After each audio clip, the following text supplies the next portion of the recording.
everybody. Biggest game of our lives today. Welcome in. Ben and Woods, 97.3 The Fan. Such an honor to be here with you this morning. Let's get our heads right for just a massive, massive Friday show, a massive Friday game.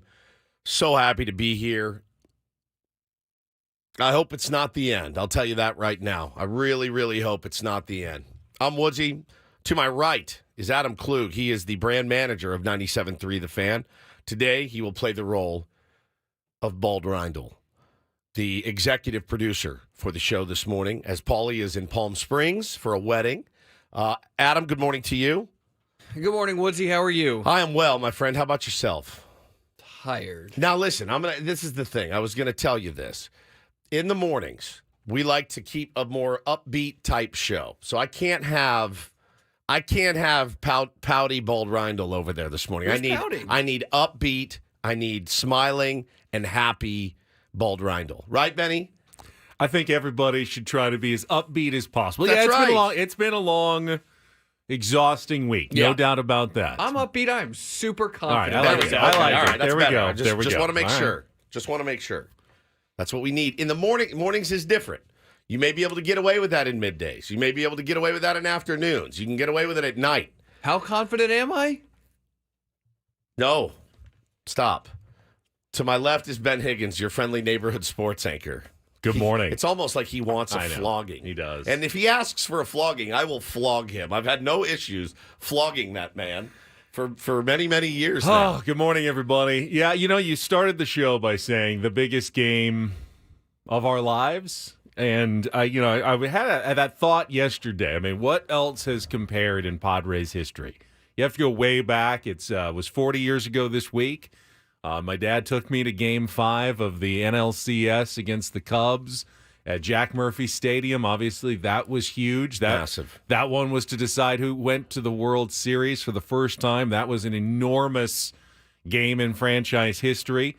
They have played in a World Series. They won a World Series game. Actually, 40 years ago yesterday, Kurt Bavacqua hit his 3-run home run off Dan Petrie and a 5-3 win. The only World Series win in franchise history still to this day was 40 years ago yesterday. But in terms of the excitement and interest in Padres baseball, I don't think it really even compares. As fun as 1984 was, it was still kind of a fledgling franchise. In his 15th season, it was definitely huge to get there for the first time, but it's nothing like today. The attention, the worldwide attention on this game.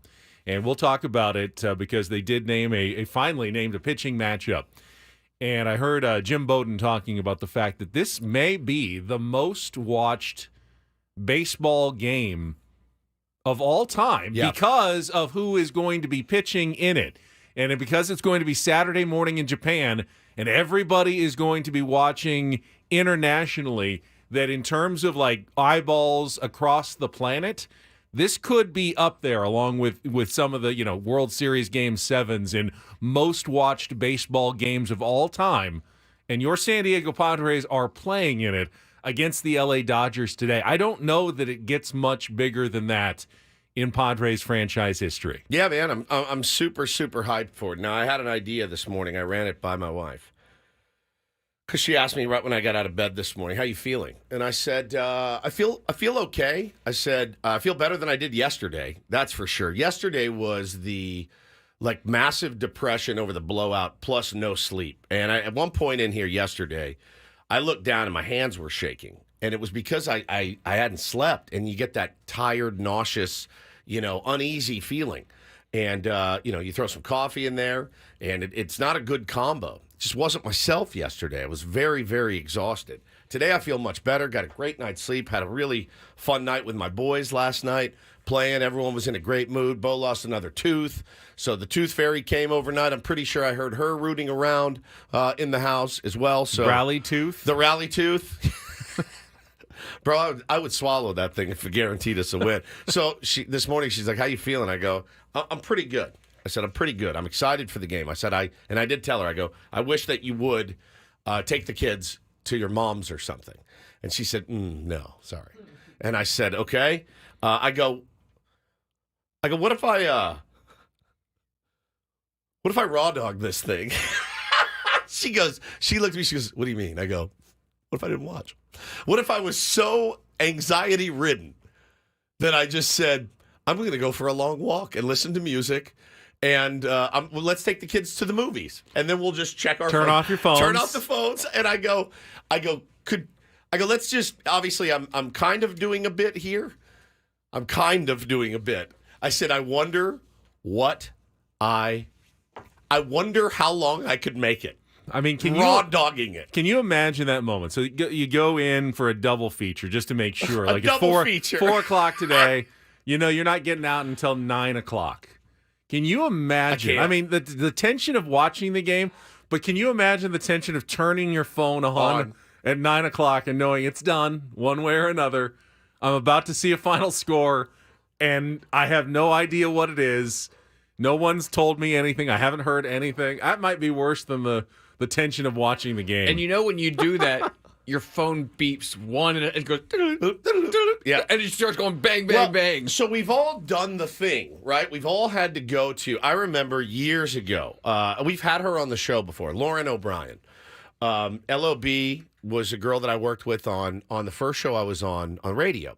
Now, we had LOB in the studio. She got married the night that Notre Dame played Oklahoma, and it was this massive game, and I mean massive game. So I had the DVR set, the whole thing. We've all had to do the thing where we're going to miss the game we want to see. Of course. Because of a wedding or a childbirth or something like. Or a Dan and Shay concert. Or a Dan and Shay concert, if you're whipped by your wife. So we've all done that. We've all missed it, right? Which is fine.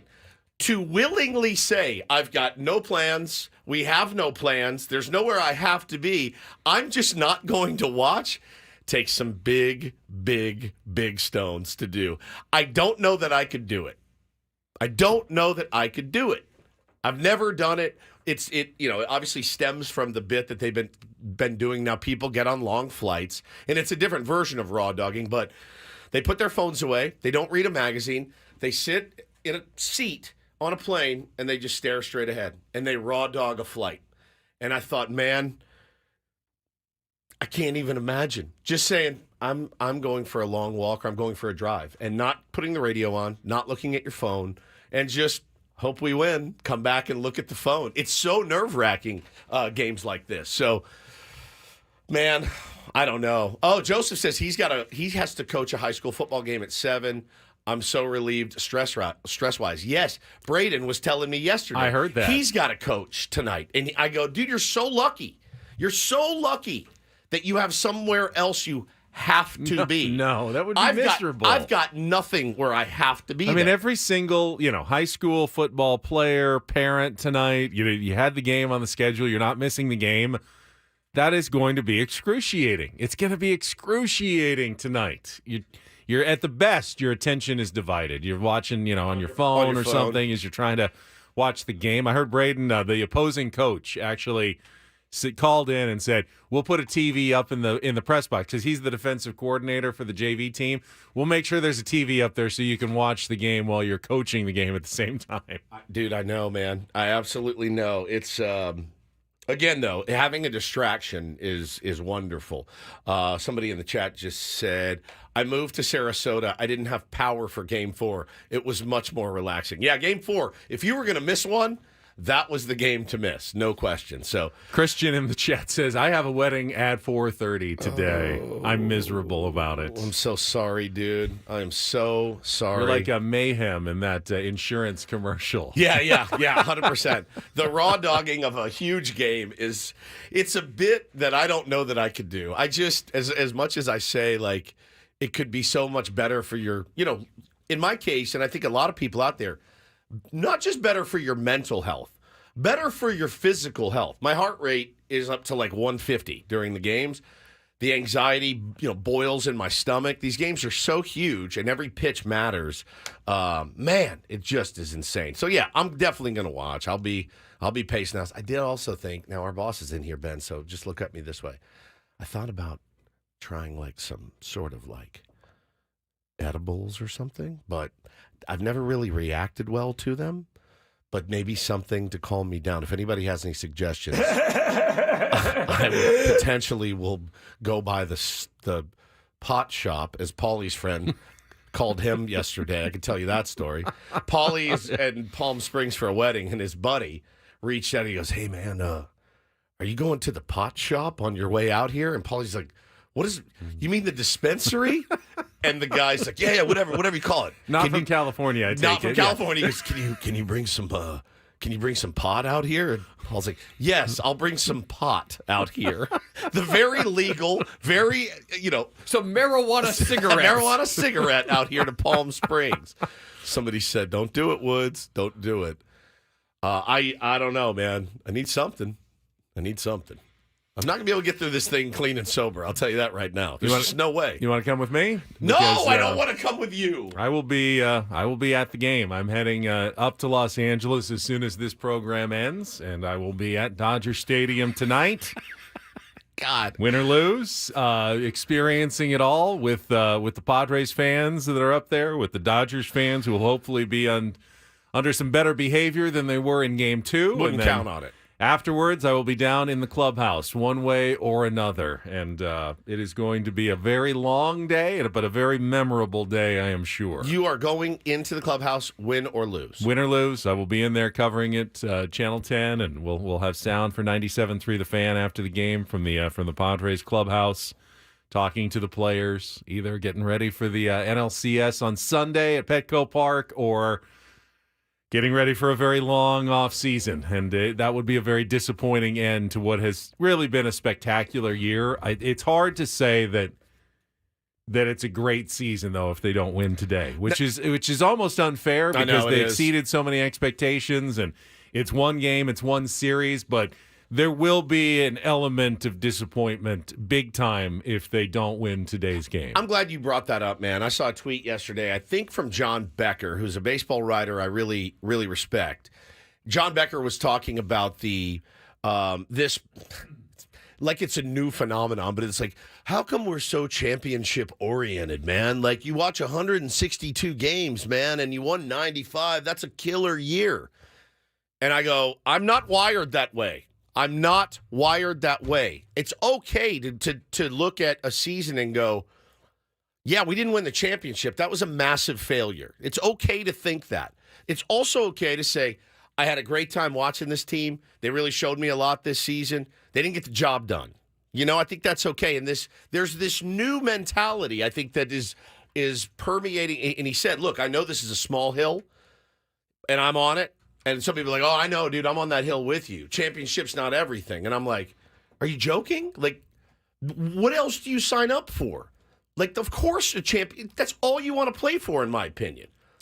Last season, I felt like, at the start was going to be their championship year with the talent they had put together. But they were so far from it, it's hard to go, yeah, I was really devastated when they didn't win the championship. They didn't even make the playoffs last year.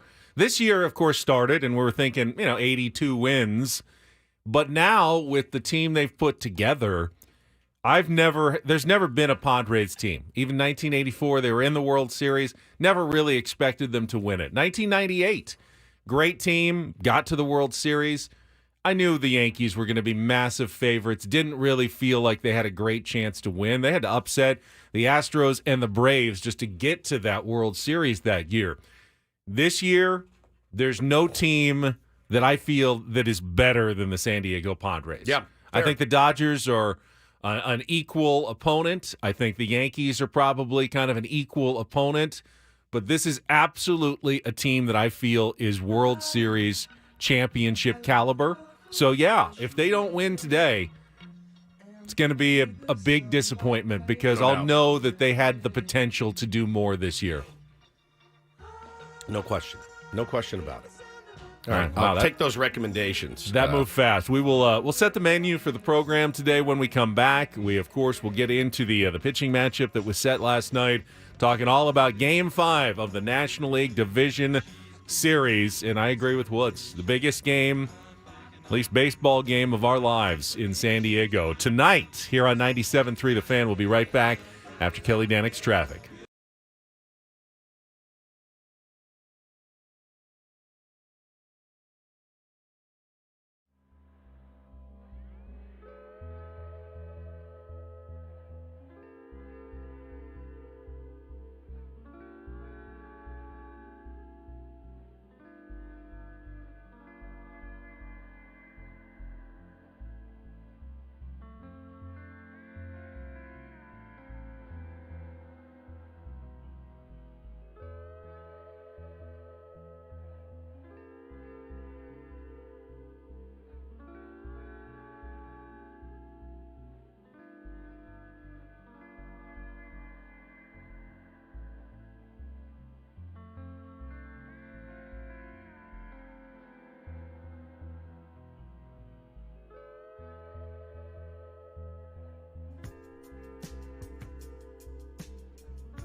Hamul Casino.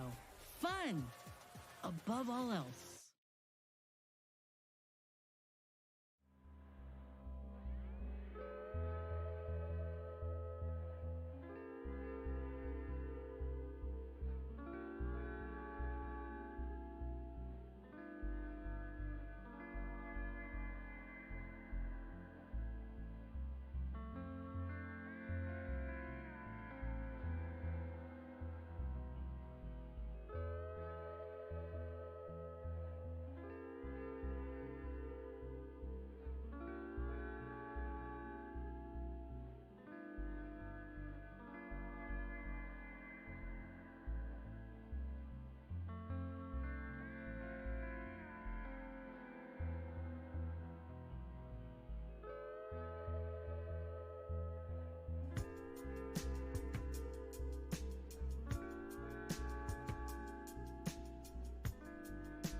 Things going on for sure. I don't know if it has anything to do with the baseball playoffs, but did anyone see the Aurora Borealis in San Diego yesterday? I didn't see it here. I saw pictures from people in San Diego who said the Northern Lights, apparently some sort of solar storm causing magnetic disturbances, made it possible to see something usually you can only see if you're like up in Alaska or the Arctic Circle.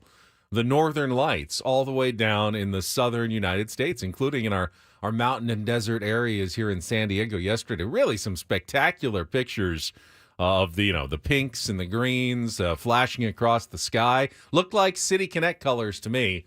I don't know if that's a sign for tonight or not, but I'd assume they're probably visible in the Los Angeles area as well if they were visible here. But still, some amazing weird things happening as we get ready for Game 5 of the National League Division Series tonight. It's Ben and Woods with you this morning until 10 o'clock. It's been a long week, and I'm hoping for a long another week next week and a long week after that. Well, we should update everybody. So here's our situation and our schedule. If the Padres win tonight, you will be joined by your old pals Ben and Woods tomorrow from 11 to 1. I wasn't sure you were even going to mention it. Yeah. Tempt fate that way. More reason to cheer for the boys tonight. Oh, now you have a reason. Now to you have cheer. a reason. I was kind of up in You're the on the air fence. either way on Yeah. the fence. But now that I know that there's going to be an extra Ben and Wood show tomorrow, Yes. now you're all cheering for the Padres out there. I'm glad. Correct. So there you go. Another reason to cheer tonight. It's Ben and Woods from 11 to 1. Yeah, if and we then- win. Yeah, we're not coming in otherwise. Yeah, we'll but- break it down on Monday for you. And then at 1 o'clock, Adam, it's Chris Ello and Matt Scraby going to come in at 1 o'clock as well. Yep. And then, obviously we'll set the stage for what's coming. They did announce yesterday, one way or another, there will be a National League Championship Series game in Southern California on Yes. Sunday and Monday. Whether it's at Petco Park or Dodger Stadium, we still don't know. But Sunday's game starts at 5:15, and Monday's game is a 1:08 start. It's a day game with the American League Championship Series Game 1 at Yankee Stadium scheduled for Monday night. So keep that in mind if you are making plans, and you have to make plans. I understand that. Woods, you've got tickets, you said. Are you going to Game 1 or 2 of? Yes. One of them. One. Game 1, if they go. it exists. I mean, people buy tickets, they make plans. Yeah, you have to. You have to. It's not a jinx. Everybody has to make their plans. So they're making plans in Los Angeles as well. If the Dodgers win, they're not jinxing it either. That's simply what you do in October and the postseason, and that's what the schedule is for the next few days. With then games 3, 4, and 5 would be Wednesday, Thursday, and Friday in New York. The Mets know they're coming out here.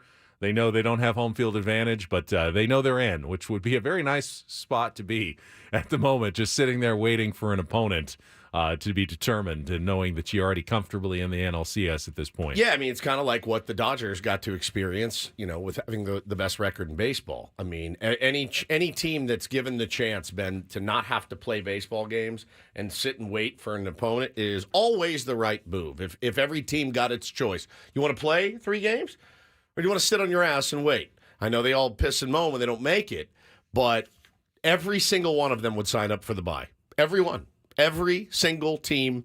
You go to the owner, the commissioner, the GM, or you say, hey, you guys want to play 3, or you want to sit and wait for these guys to duke it out? Every single team would say, we'll take the rest. And ultimately, while the Phillies were eliminated after having the bye, the Yankees advanced after the bye. Correct. We'll talk about yesterday's games, and the Guardians are still alive. They forced a Game 5 back at Progressive Field What with a a 5-4 game. win yesterday. Both of them, but that one in particular was an outstanding playoff baseball game. Of course, they'll have to beat Tarek Skubal if they want to get into the ALCS. That's today? That's tomorrow. Tomorrow, Saturday, Game 5 at Progressive Field. Okay. So, but they were going to have to. I mean, they were going to have to beat them once probably to win that series, no matter what. They got it at Game 5 at their home field, so we could still have as many as 3 of the division bye winners advancing. Obviously, we're hoping it's not. We're hoping it's less than that, because that would, of course, mean the Dodgers would win tonight. But I don't think the narrative that it's a bad thing to have a bye is anything other than a small sample size.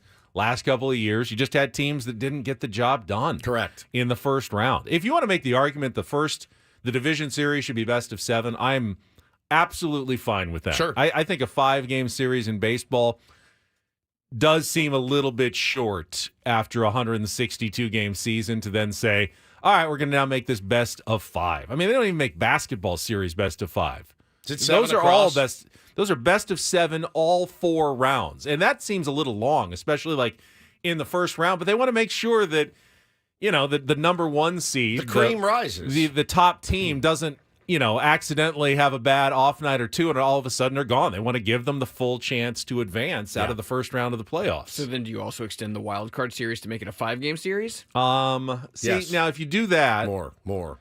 I don't feel like you have to extend the wild card series. If you're a wild card, you got in. But there is a division winner in there too. Well, I do feel like that other division winner is kind of gets the Screwed. short end of the stick. The We shaft. won our division. We still have to play this series, but hey, have a better record during the season if that's the case. But for the teams that actually win their division, are the tops, I feel like a 7-game series is the most appropriate thing. I mean, how great would this series be if it was going 7? Phenomenal. We'd be less stressed about Game 5 tonight. No doubt. But, yeah. No doubt. Well, listen, I know what everybody in town is going to be doing. They're going to be watching the Padres game. Got some numbers in from Fox that said of all TVs in use in San Diego for Game 4, 50% were tuned to Game 4 of the Padres-Dodgers NLDS. Opposed to L.A., 29%.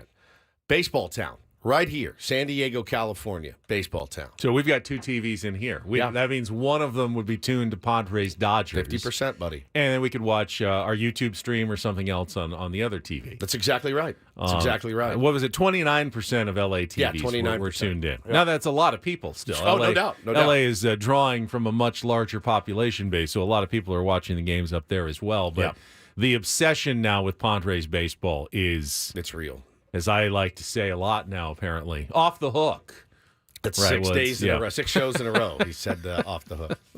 Thank you for that. All right, here's what we've got coming up on the program today. When we come back, we'll talk about the pitching matchup that Dave Roberts was unwilling to share with everybody during yesterday's workout, but then revealed at about 9:30 last night of what's going to happen later today. Coming up in our 7 o'clock hour, we'll talk about the other games yesterday, and I believe we will play Take on Woods today. It's first time this week, but let's get back into a little, regular Ben and Woods topics as well. Oh, yeah. And then we've got Jake Mintz from Cespedes Family Barbecue at 8 o'clock, a Clug report. We will have our manager's report now. If you were listening to the station, Mike Schilt actually went on yesterday with Gwen and Chris, wanted to get it done before game day, which I totally understand, but we'll bring you some of the audio from Mike Schilt yesterday and our manager's report at 9 o'clock, and then turn things over to Annie and Elston at 10. There's your menu. We'll come back and talk about Yu Darvish against Yoshinobu Yamamoto tonight at Dodger Stadium. And I've got Yu's elimination game history as well. This will be his 5th career elimination game. We'll talk about it next here with Ben and Woods on 97.3 The Fan.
Have undoubtedly been engaging in gamesmanship in this series. Back in Game 4, when they had Freddie Freeman in their starting lineup, even though Freddie Freeman admitted after the game, he told everybody at breakfast he wasn't going to play. Not playing. He didn't even try to get ready for the game. It wasn't as though, we'll see how he is. We'll put him in the lineup. We'll see if it's going. He never even attempted to get ready for the game. Dave Roberts knew with 100% certainty that Freddie Freeman was not going to play or be available, and put him in his starting lineup anyway that he released to the media, the public, and the Padres, 3 or 4 hours before the game. And then 1 hour before the game, switched it up to the actual starting lineup. There's no other way to look at that than the Dodgers somehow feeling like that could give them a little bit of an advantage, wasting the Padres' time, not preparing for the right lineup. I mean, I don't know if there's an actual advantage there, but the Dodgers must believe that gamesmanship gives them a bit of an edge because they continued to do it yesterday. Maybe they truly did not know who they were going to start. I find it very hard to believe that during their press conference at the workout at 4 o'clock in the afternoon, that they did not know who was going to be starting their game. When later in the day at 9:30 p.m., they did finally release to the public that it would be Yoshinobu Yamamoto. So it was asked of Mike Shildt in the news conference yesterday, and we've got the audio. What's going on with the Dodgers starting pitcher? What do you know? Mike, do you know who they're starting tomorrow, or you get a feeling that you know who will be? No, I flipped them coins and I couldn't get the answer. I don't know, Bob. Somebody's going to show up and we'll be ready for them. Yeah, I don't know. At some point they're going to have to announce it, I'm sure, but we're not in any real hurry, quite honestly. Is there gamesmanship involved? It was like yesterday they knew that Freddie Freeman wasn't going to play. He was well at breakfast, but then they put out a different lineup. Yeah, I don't. Everybody operates their own club the way they operate it. I don't. We're more like Vince Lombardi power suite. Here it is. Here's what Dodgers going to start. Here's our lineup. Our lineup was pretty good for 10 runs, 6 runs, 5 runs. This is who we are, and we're going to compete and execute. We do that, we'll shake hands and pop champagne. So, I want you to think about this question. We'll check traffic. Should the Padres be employing some of this gamesmanship as well? Mike Shildt obviously doesn't believe in it. Is he leaving something on the table, or do you like his attitude? Hey, here's what we've got. We'll let you know about it. You see if you can go ahead and beat us, and we'll talk about that right after this check of traffic on 97.3 The Fan. From the 97.3 The Fan Traffic Center, here's Kelly Danick. Traffic is sponsored by Robert Half. Guys, not looking too bad on our road. Just a couple things to point out here. Mollison Avenue on-ramp to westbound 8. We have reports of a collision.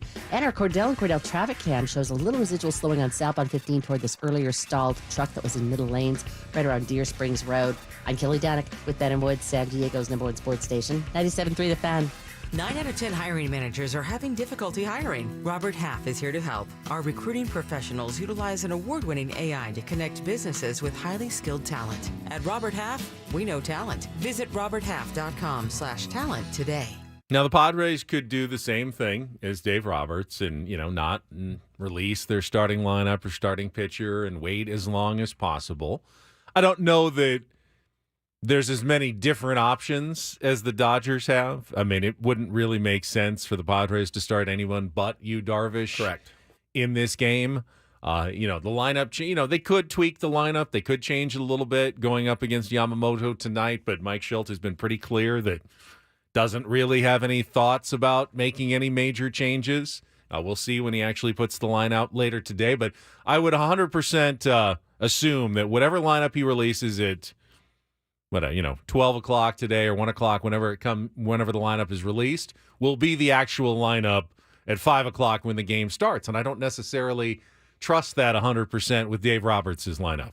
Yeah, I don't either. And listen, if you think it gives you an edge, so be it. I think it's a little bit corny, but That's just how I'm wired. I would like a more modern reference than the Vince Lombardi power sweep. I'd like maybe like a Sean McVay.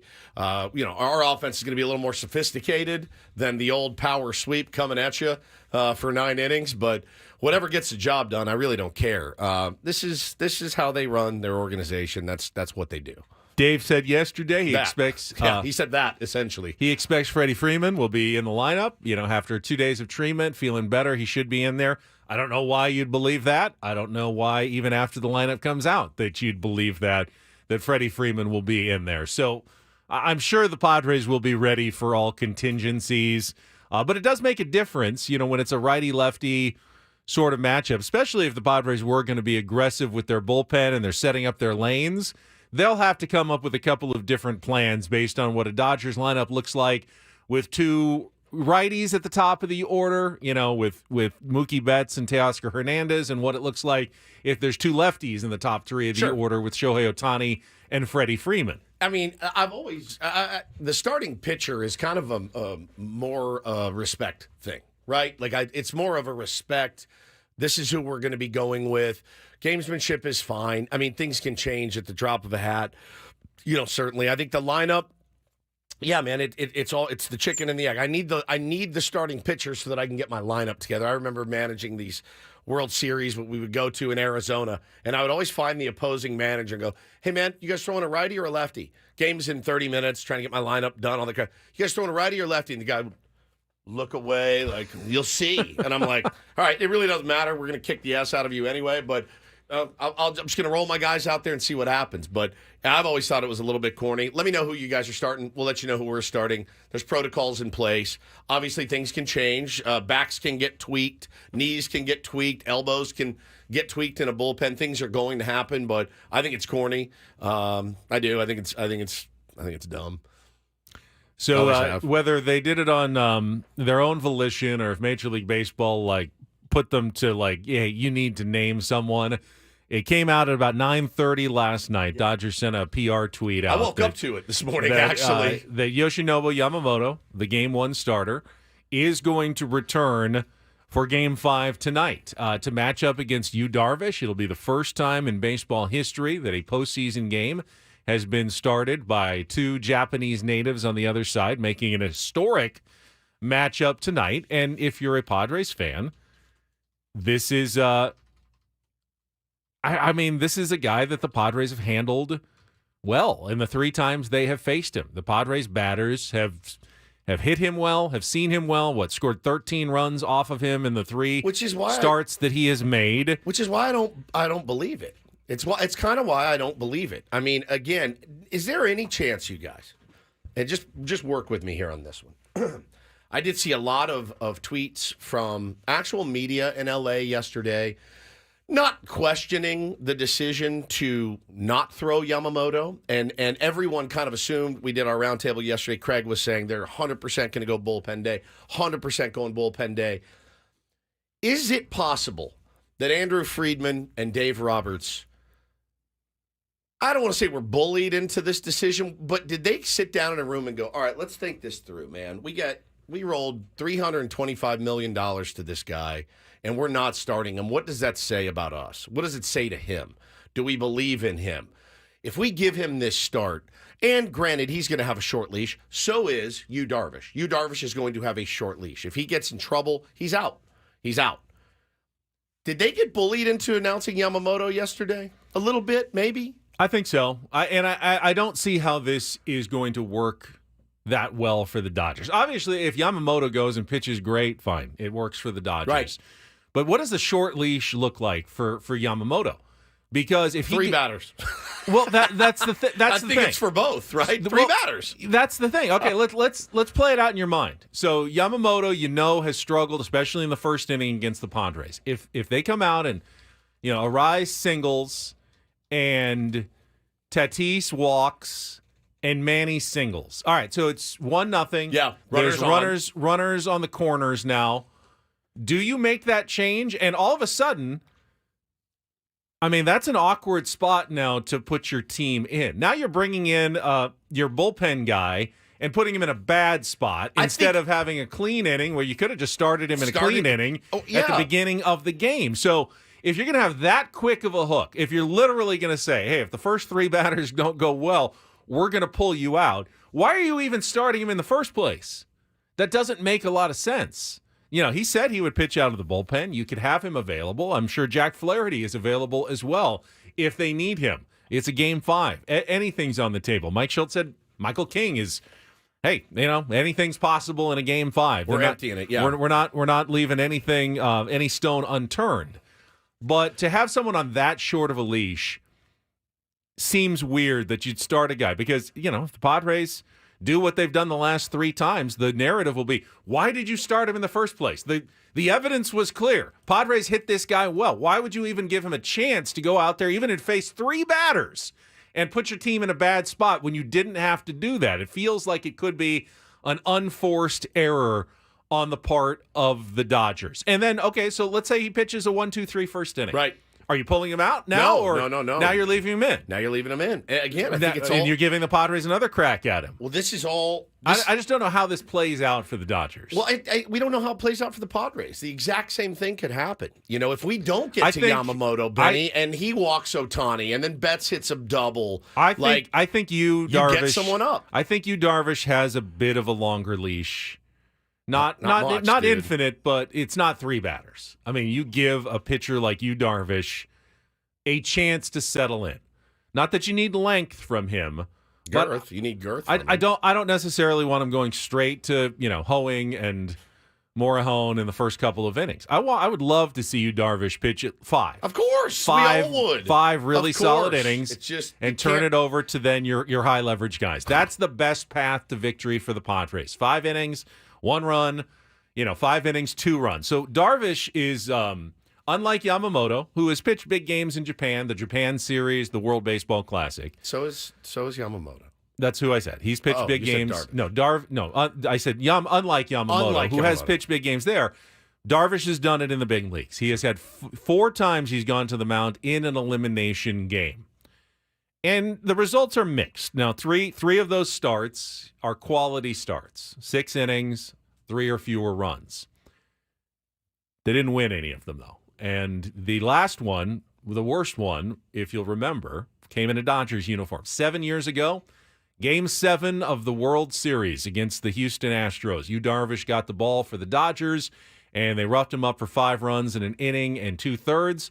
Took him out early. It was all the runs of the game. They 5-1 was the final in that game, and the Dodgers lost Game 7 of the World Series to the Houston Astros, and Yu Darvish took the loss in his most recent start.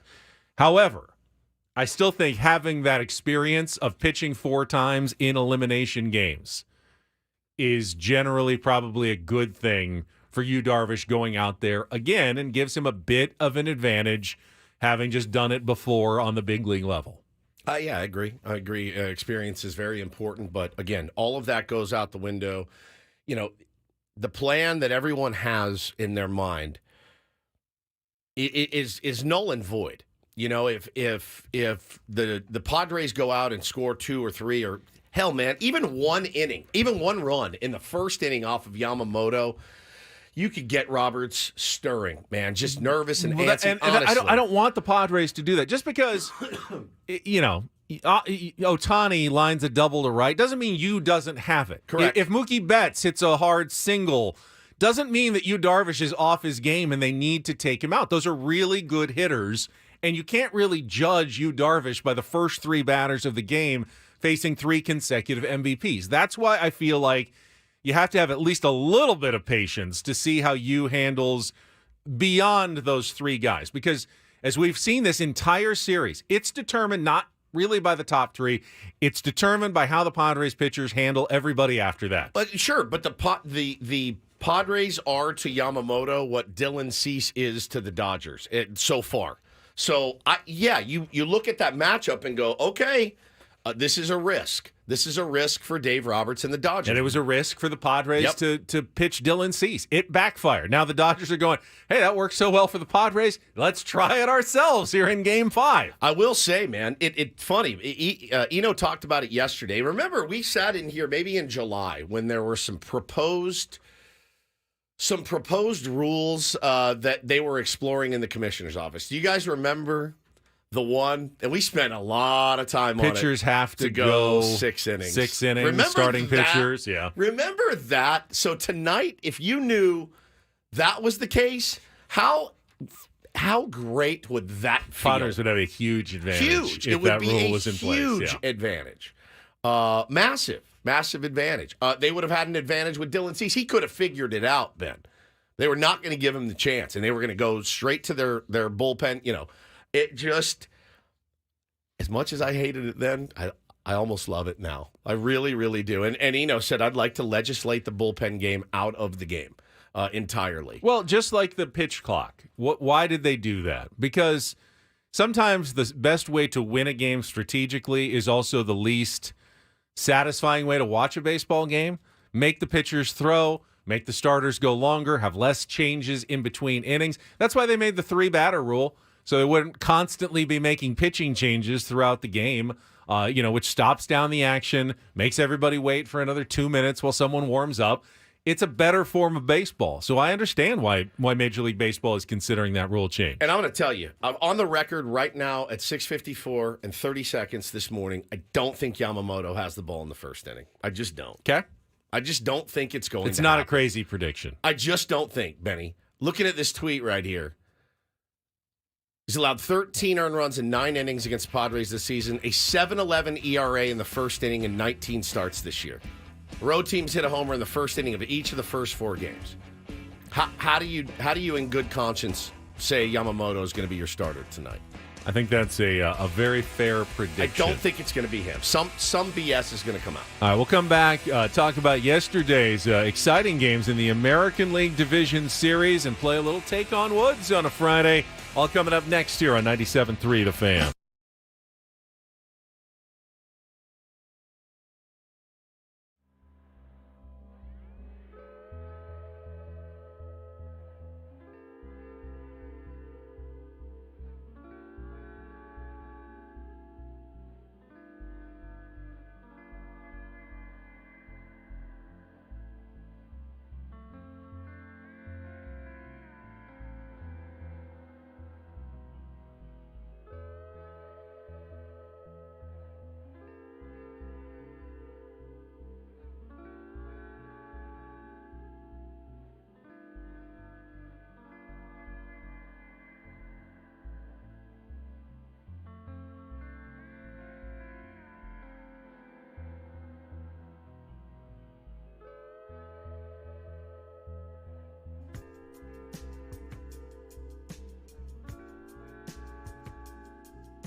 right, here we go.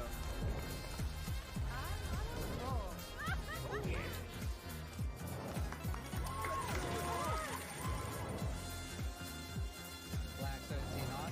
That is my note. All right, hit me. Hamul Casino. Fun above all else.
Padres and Dodgers won't be the only Game 5 in the division series. That was guaranteed yesterday. Welcome back. Ben and Woods, hour number 2 in studio. Stephen Woods, Ben Higgins, Adam Clug today in for Paul Reindl, who is at a wedding. We'll be back on Monday.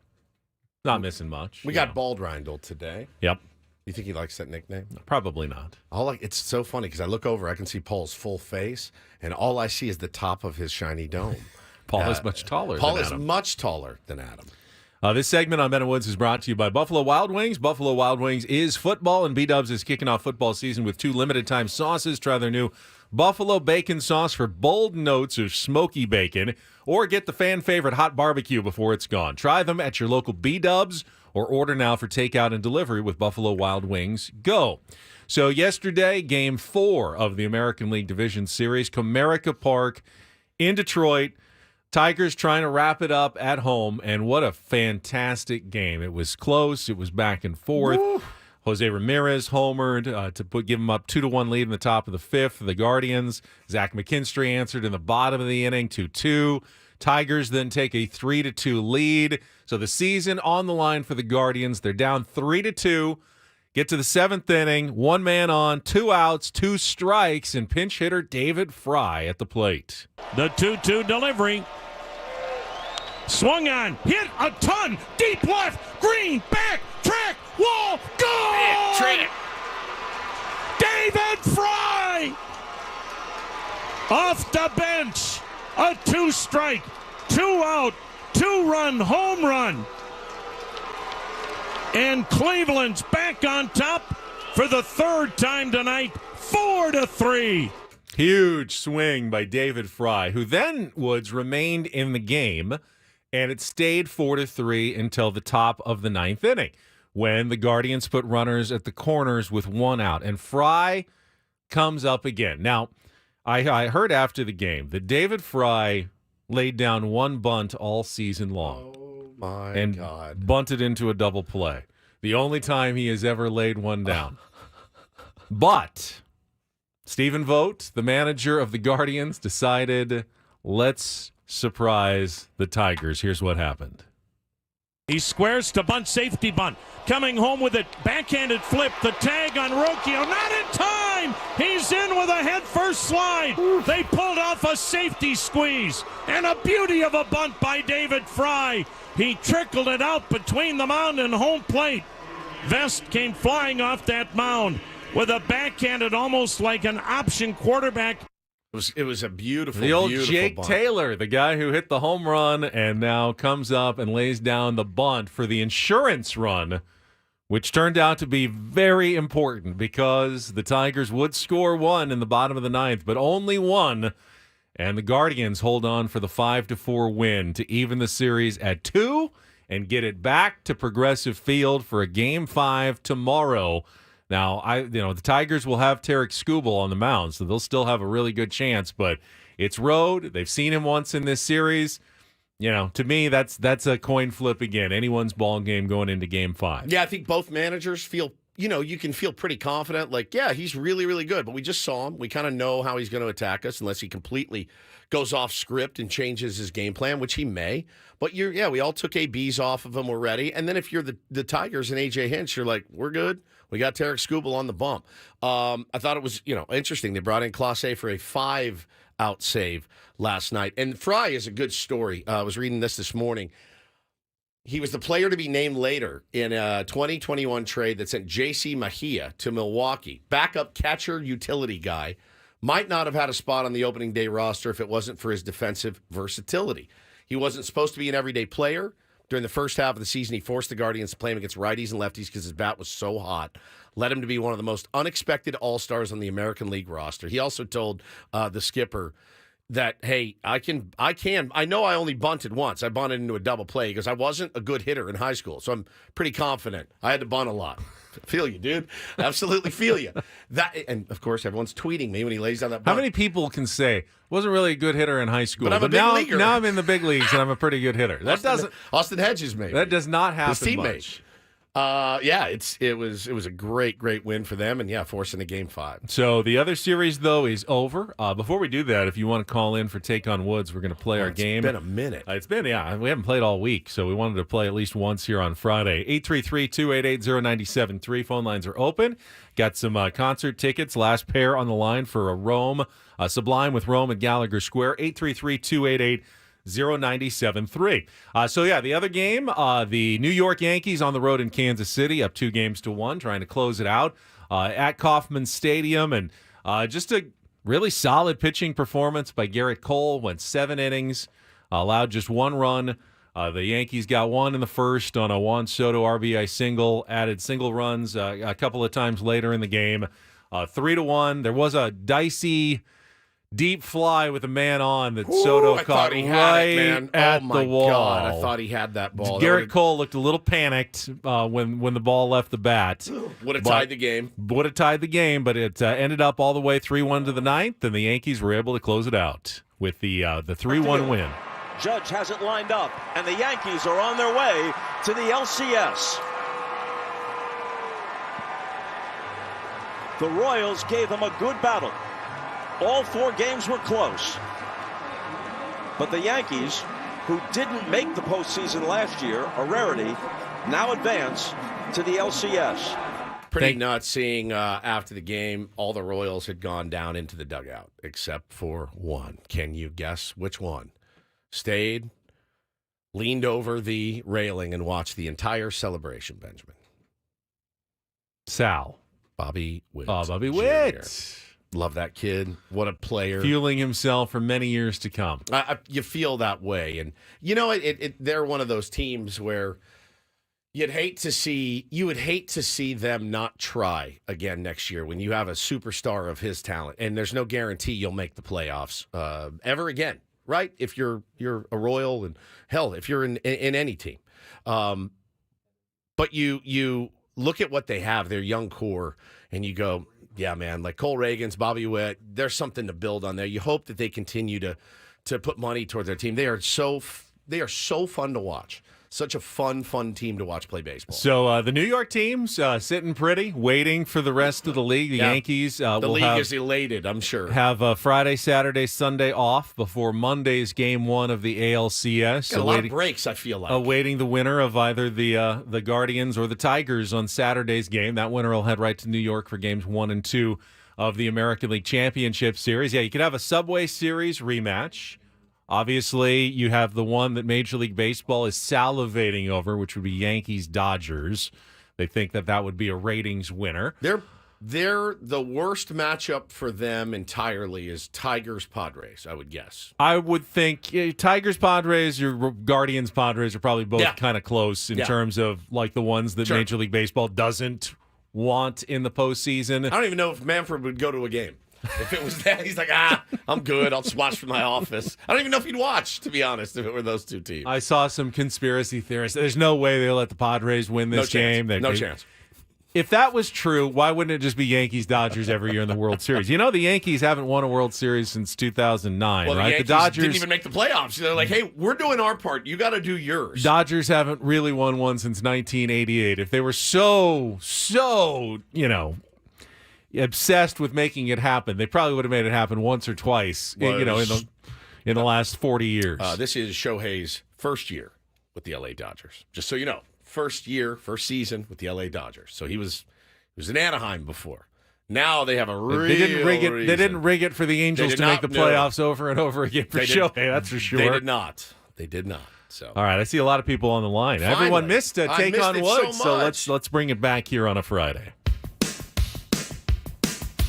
It's time for Take on Woods. Questions of musical trivia head-to-head against Woodsy. He has left the studio. You get to go first. Pick our category. If you beat or tie him, we'll give you some tickets straight up to Sublime with Rome at Gallagher Square on November 23rd.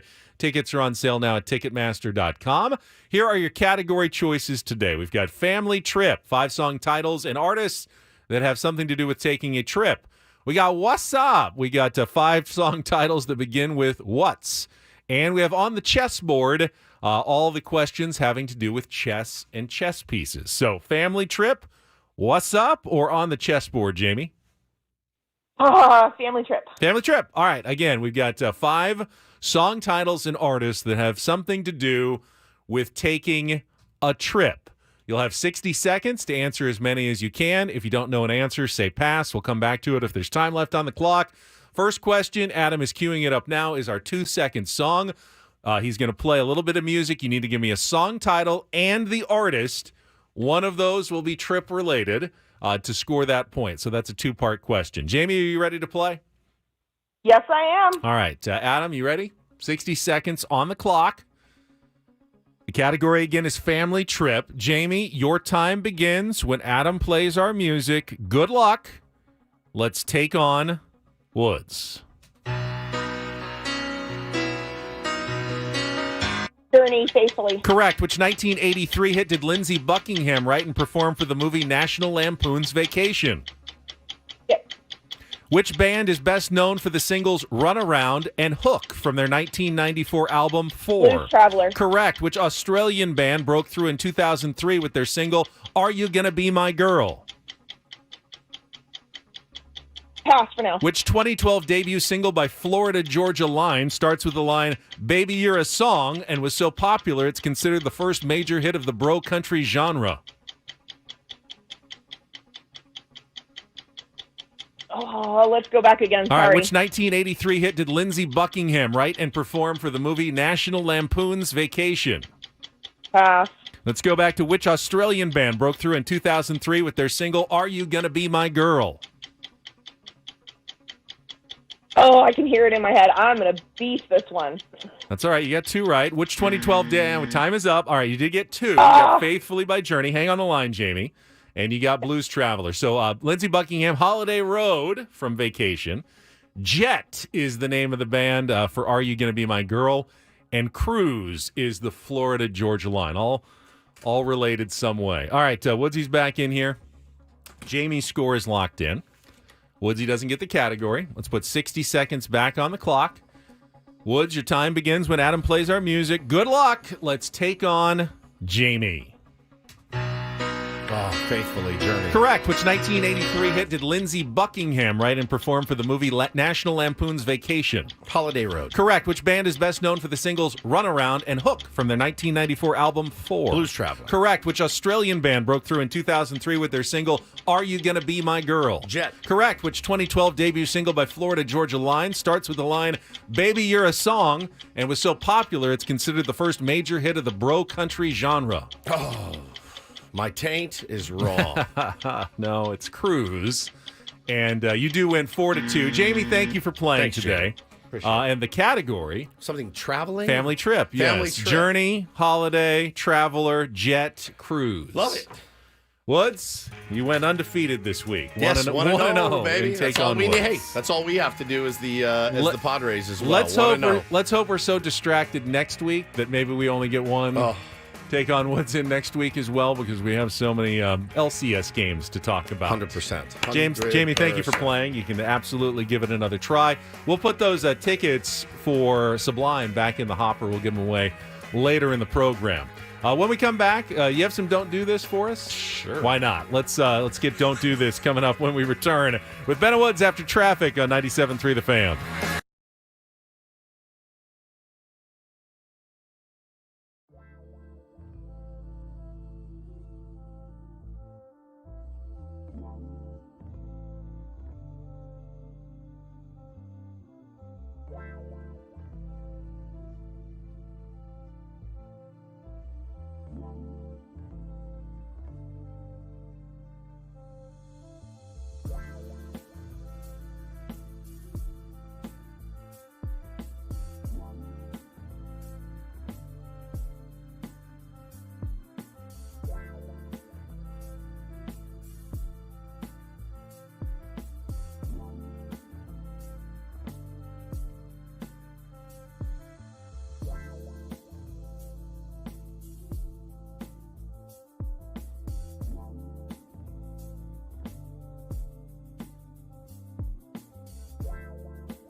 yesterday, and that was the significant damage caused by Hurricane Milton to Tropicana Field. And the Rays have issued a statement yesterday, Woods, and it's bad. They said it's going to take weeks to even assess the condition of Tropicana Field.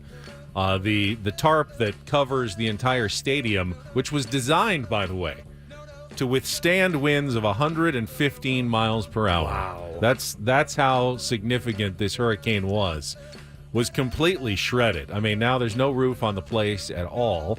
I did see some people suggest, well, just take it off. I mean, you could play without a roof, and they go, no. There's no drainage. No. So, I mean, if rain gets in there, it'll become unplayable for like days and days and days. So it's not really an option. They have, again, approved a new stadium, a new ballpark that is scheduled to be built in time for the 2028 season. But they got to fix this first. They need somewhere to play and fix it for 2025, 2026, and 2027, and it's going to cost a pretty penny. I'm not exactly sure, scenario. Like the timing of it. Will it even be ready in time for next season? Are the Rays going to have to find a temporary home?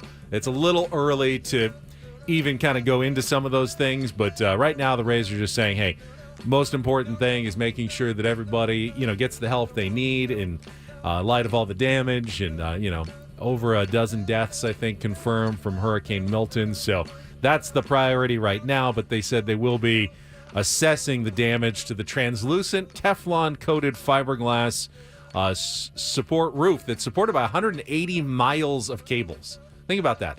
180 miles of cables that held that thing up, and now they're going to have to rebuild it all. My God. Hopefully in time for the start of the 2025 season. Ouch.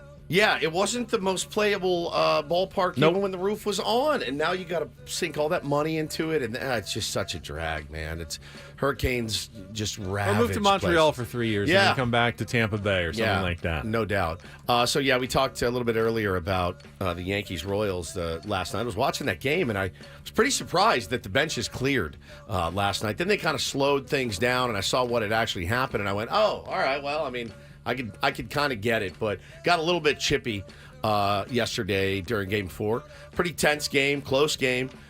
Miguel Garcia sliding into second base, and it was a ground ball to first base. John Birdie turns. I think he steps to the bag, then they need to get the tag play on because the force is eliminated. So Yankee shortstop Anthony Volpe goes to the bag, catches the ball.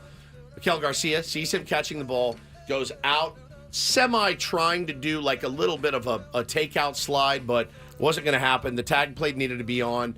So as Miguel Garcia reached his left hand to like push him out of the way, Volpe hits him with a right hand forearm shiver to the throat, which I was like, whoa. It was pretty hard, actually. When I saw it live, I thought it was nothing. I thought Volpe was being really aggressive because he clearly tagged him the first time, really hard before he got to the base. Yeah. And then Garcia slid past the base, and he went back and he tagged him hard again and pushed him. And then that's when Garcia got a little up in arms, and then he's going over and patting him on the butt, kind of ushering him off the field, get out of here. And I go, why is he so aggressive? But then when I saw the replay and saw what Garcia did, kind of tries to deliver a forearm shiver to the neck as he's sliding in. They both did. It's one thing to do a hard slide. It's another, reach your arm out and actually, go for a guy's head. So I can see why Volpe was a little hot under the collar as well. They both escalated that a little bit. They did. Benches cleared very quickly. What happened, what really escalated is Garrett Cole walked over. Jazz Chisholm came over from third base, and he started running his mouth, as he's known to do. Jazz has already been a polarizing figure in the series. The got under the skin of Royals fans who booed him loudly. He said, last time I checked, they don't boo nobody or something like that. Yeah. It was a good bit, man. It was a good bit. But, the bullpens came running in. So let me ask you, because I saw this brought up on social media last night. Should Major League Baseball do what other sports have done? The NFL and the NBA have very strict rules. If you come off the bench, if you come off the sideline, you are suspended. Agreed. Major League Baseball obviously doesn't have that rule, or they would have had to suspend every single player on both teams for exiting the dugout, exiting the bullpens. You could end benches clearing brawls pretty much entirely by just instituting the same rule that other sports have done. Why doesn't Major League Baseball do that? Unless, of course, they secretly like benches clearing brawls. Yeah. Yeah, I think that'd be a decent thing. Look, the benches clearing. Maybe you just say no bullpens need to run in and then run back. You know what? If you're on, I can't do the bench. It's got to be the players on the field. But then it would be 9-on-1. You know what I mean? So if it's That's a good point. one team is really help me, we can't. We're in the game. We'll be suspended, but the 9 guys out there can just wail on the one guy who charges so sorry. the mound. I'm so sorry. I can't. I don't want to get suspended. I'm due third in the next inning. You charge the mound. You're in a 1-on-9 situation at that point. Yeah, 1-on-9. I don't like that idea. I like maybe the benches are fine, no bullpens. Keep the bullpens where they belong, is my opinion. Benny, tell me if you would about the rally. I don't know. We're going to so I see people in our chat. I saw the picture yesterday. We have it on our YouTube stream right now. Luis Ariz during the workout caught a praying mantis on the field, so and cool, then dude. kind of showed it off. And I mean, I think some people in some cultures consider praying mantises extremely to be lucky, a sign of good luck and good fortune, and maybe it was just a sign for the San Diego Padres. I mean, we've had the Rally Roach for months here. Where's the Rally Roach, by the way? Adam, is it by you? Rally Roach is here. I think any insect love. You want to kiss it, Adam, while we're here? Here, we'll pass it around. This is amazing. So if you look up what the spiritual meaning and symbolism of the praying mantis, some cultures believe that praying mantises have great intuition and can help show the way. It's an incarnation of God and a divine messenger. In ancient Greece, it was seen as a guide for those who needed direction. In Buddhism, the praying mantis represents patience and perseverance, calm behavior. The praying mantis's predatory habits can be a model for calm behavior and focus. Who does that sound like to you? All of them. I see Caitlin in the chat. It's Peter.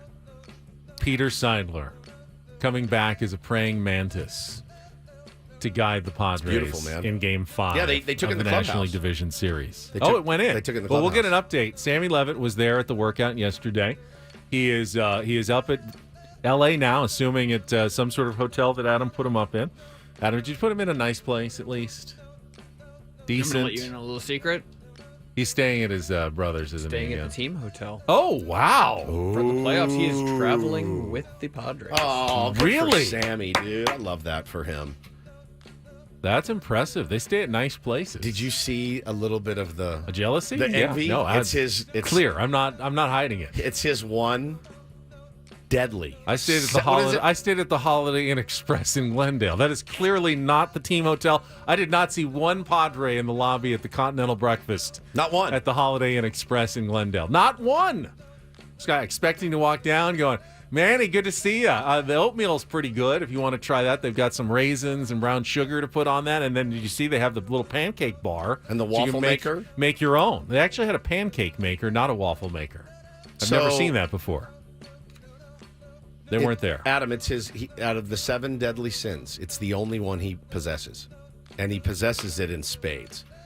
And it's envy. And he can't hide it. What's in the box? Yeah, what's in the box? It's envy. That's what's in your box. That's my box. Your box? What's your box? All of the other ones. That's the one I don't have. Sloth? You got it. Gluttony? Got it. Lust? Got it. What else? What are the other ones? Rage? Is that one? Or anger? I've got that. What are the 7 deadly sins? We have pride. Got it. Pride. Got huge, way too much pride. Have we named them all yet? I mean, all I do is think of the movie, so that's 7 deadly sins. All right, you've pride, greed, wrath. I don't have wrath. Oh, that's I've a good got one. wrath. I've got 5 of 7. 5 of 7, which is still very good. I've got 1 of 7. You've got 1 of 7. You do not have. I think everyone needs a little sloth every once in a while. I mean, not too much, but you need a touch of sloth. All right, pride, yes. Greed, not really. I'm not. Yeah, real, you're not. No, I'm you're not a greedy. You're not a greedy person at all. I'm not the opposite. I mean, you want everybody to listen to this show. You're greedy when it comes to tier 1s. You want everybody to listen to Ben and Woods. Sure, but that's because of my pride. Yeah. You have envy in the worst way. Lust, gluttony, 100%. And sloth, absolutely. Yesterday was the example of a sloth. I did not move once I got home. I did not move until it was time to, my kids got home. I laid on my ass and I rested. And I was woken up by a leaf blower, as I usually am. I'll tell you what, no sloth from Sammy Levit. He has been working his tail off. Butt off for months. Postseason Sammy's going to have a special Friday check-in from the team hotel. My wife in the chat. Lust, really? Yes, for you. And you alone. Sam Levit when we come back on 97.3 The Fan.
Hamul Casino. Fun above all else.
reasons.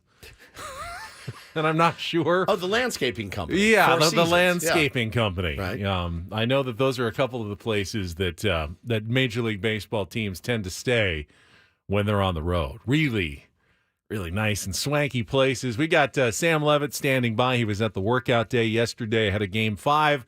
Just give us a quick update on what's going on up in L.A., and we'll do that right after a check of traffic here on 97.3 The Fan. From the 97.3 The Fan Traffic Center, here's Kelly Danick.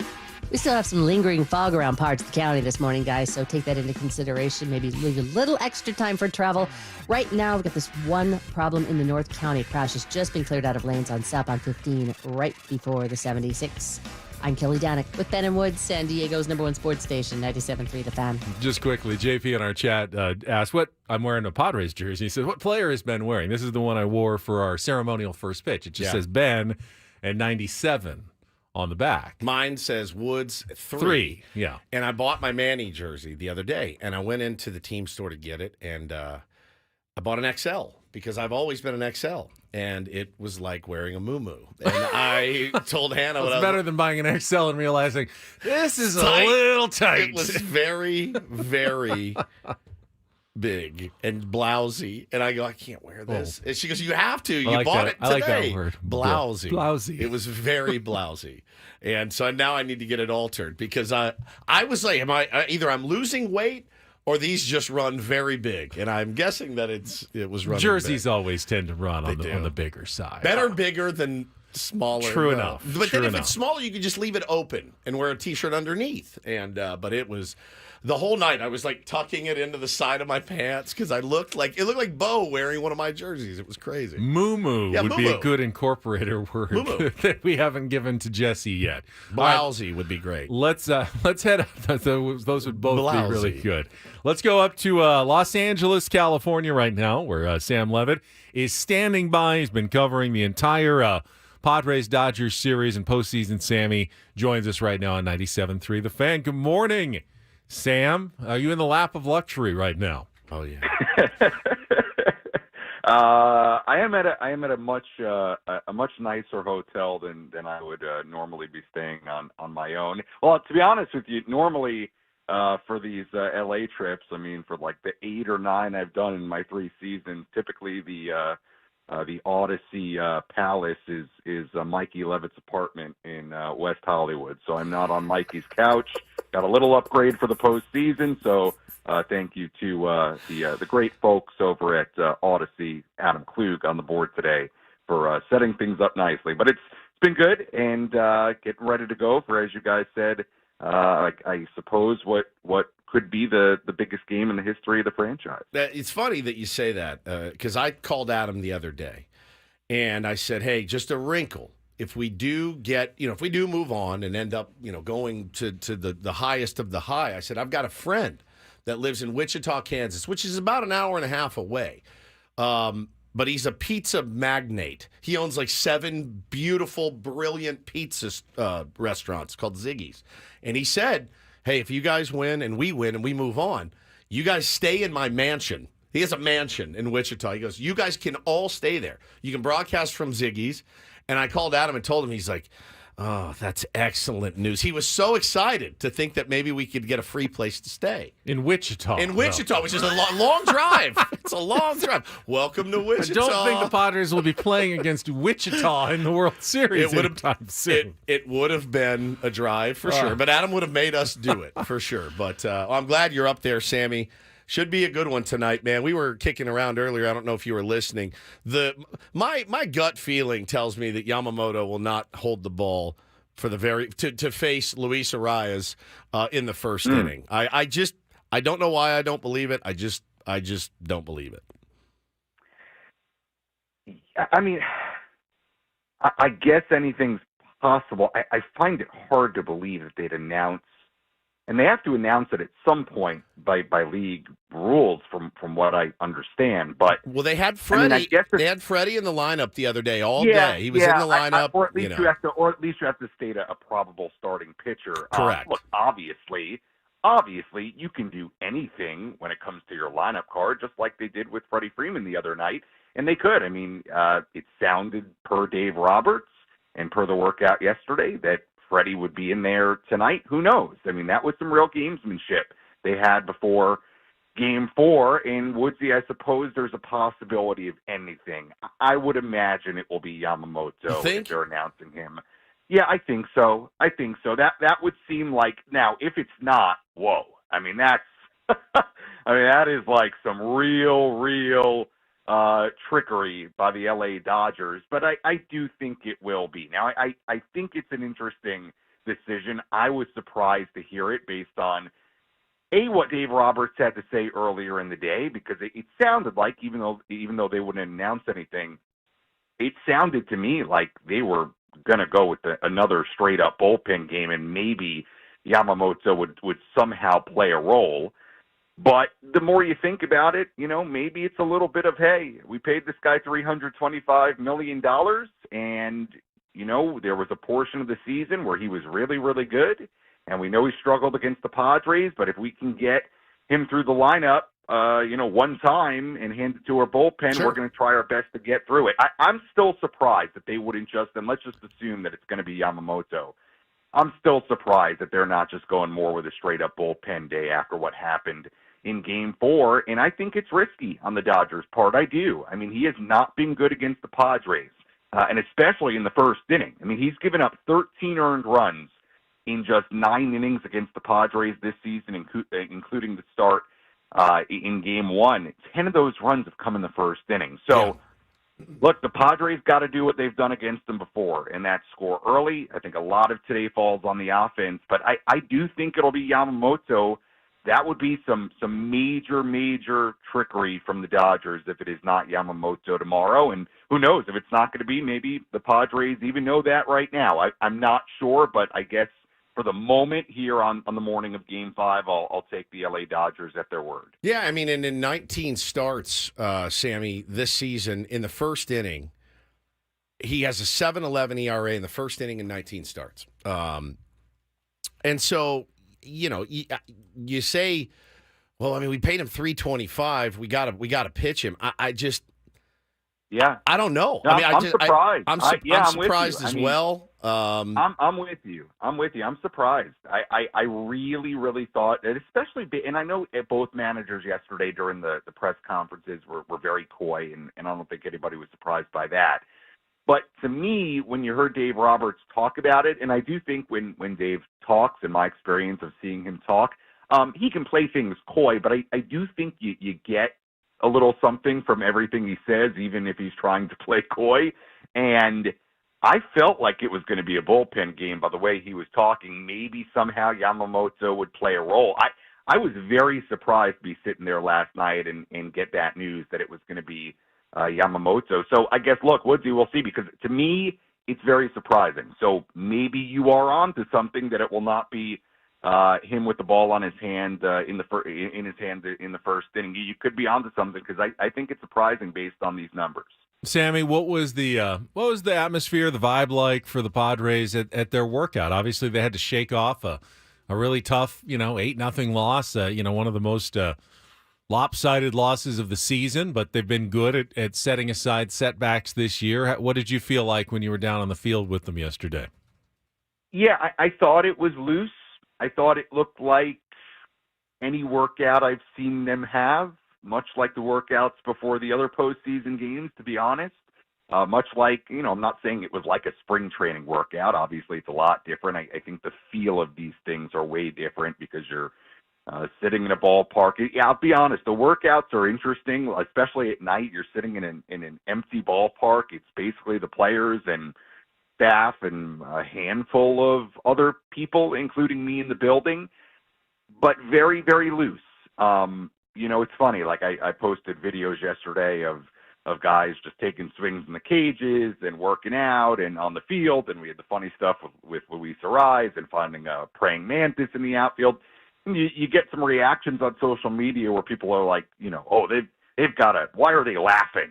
And it's like, what do you want them to do? I mean, they should play and be like the guys they have been all year, in my opinion. Yep. Play loose, play with joy, play with a confidence. I mean, you do not want this team to show up today and be tight. That's the last thing you want. You don't want these guys to be pressing when they step in the batter's box at 5:08 against Yamamoto. So to me, it was confident, quiet confidence, like they've shown all year, like they've shown in the postseason, a looseness to it, and I didn't find anything out of the ordinary, which to me is a good thing. To me, you want them to be loose. You want them to play the type of game they can play and play with joy and play with an edge and be loose and ready to go. So I didn't notice anything out of the ordinary other than a team that, kind of seemed like the team that we've seen all year. And I almost think, and tell me, both of you guys, if you agree with me, it may be easier for the Padres to play loose and their style of baseball on the road as opposed to at home. For some reason, being in that atmosphere at Dodger Stadium, I think it brings out the Padres' inherent swagger, their swagger. Does that seem right to you guys? Being on the road? Being on the road, actually. Yeah, I think at home, obviously, they revel in the Petco Park fans, and I'm not saying that they have a home field disadvantage, but they play better on the road. I feel like okay. they really are driven and can be themselves totally, like just completely embrace what they are on the road. Well, almost listen, easih at home. There's no one to please. Correct. On the road. You're on the road. Yeah. If again, Dave Roberts and Max Muncy, both described them as villains, and they thrive off of chippiness and things like that. Well, who are you getting chippy with at your home ballpark for the most part? Unless you're in Philly or something and they're screaming about your wife and kids. Like, this is a place where, they're celebrated, they're embraced. They're not at Dodger Stadium. If I'm Jerks and Profar, I'm running right out to left field and I'm staring down everybody in that section. That's the first thing I'm doing tonight. Hey, how we doing? You guys good? Like, I'm getting it ratcheted up. Because, again, there's nothing wrong with fans being chippy, and there's nothing wrong with players being chippy back where it crosses the line. We all saw the other night with things being thrown on the field and stuff. So I hope that doesn't happen again.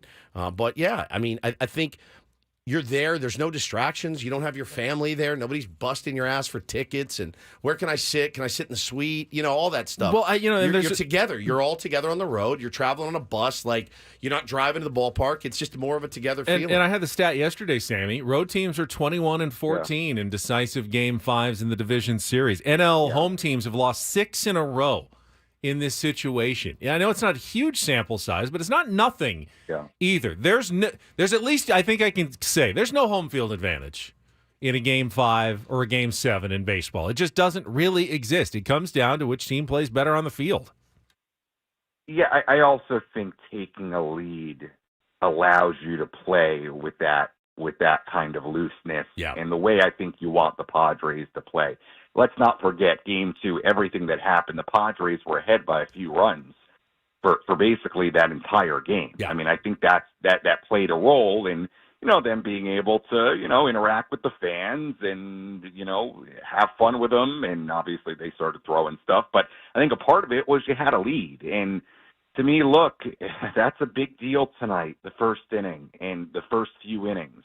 If the Padres can make it deja vu for Yamamoto and get some runs early, and Darvish can get through the top of the lineup for the first time cleanly, it's just a huge deal. And, this is the type of game where every at-bat's going to be magnified. Like Luis Arraez's first inning, hey, a base hit would be nice. Profar, the top of the lineup, we know Tatis has been red hot. Man, he's had a couple of moments in this series. And the Padres need Arraez to go out there and collect a few hits and set the tone at the top of the lineup. Gotta have it. Situations for the guys behind him. Yeah. Gotta have it. Got to. Grabbing an early lead, I think, is really, really, really important. It's not everything, but could be very, very vital to keeping your season alive. Sammy, I know you got a long day. Appreciate you checking in from the Palace. Oh, God. Oh, no. Did you get room service? No. Come on. You got to take it to these guys. No, I'm doing all the normal things I normally do. Just get room service and breakfast in bed. Sammy, get breakfast in bed. Thank you so much, Adam. I'll pay. Just put it on my tab. Come on. You know what? When you go to one of those fancy hotels, you have to. The room service breakfast. So when elite. you look at, I'm just gonna have the waffles, and you go $32 Worth for the it. waffles. And I'm Worth going, it. That's batter. That's batter. That cost them 8 cents to make, and It's they're going to worth charge you it. $32 Adam, to put what's it his- under a cloche and bring it up to your room. What's his per diem? For Sammy? Yeah. I don't Anything have he per wants. diem. Anything he wants. Anything he wants. He doesn't All right. have a per Sammy, diem. I'll order breakfast in bed. I'm serious. I'll pay for it. I want you to have I don't have any per diem. As Adam knows, and this is during spring training, I am very, very responsible with my general expenses. Okay. Always. We'll get you He's some. just a trustworthy employee. You don't need per diems when you have trustworthy employees, Woods. Okay. All right. Have fun. Thank you, Sammy. All right, see ya.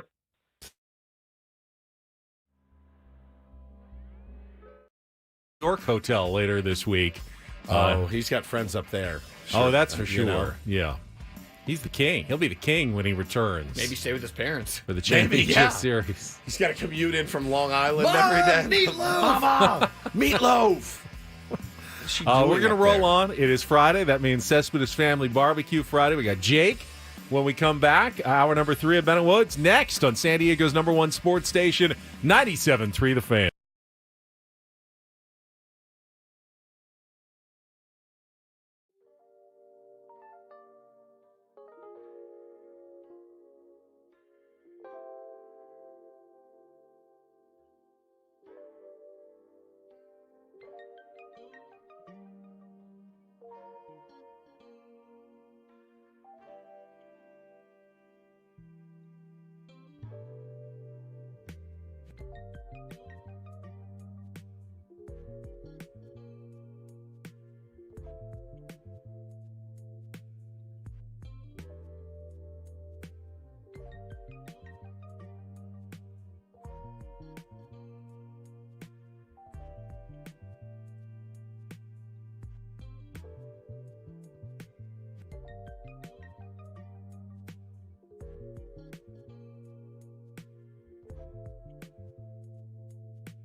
All right, we're halfway home on a Friday. Bennett Woods, 97.3 The Fan. Getting you ready for the big one tonight in Los Angeles. I'm Woodsy. That is Adam Clug filling in for Paul Reindl. We call him Bald Reindl when he's filling in for Paul Reindl. We have Ben Higgins, your friendly neighborhood sports anchor, joins us as well.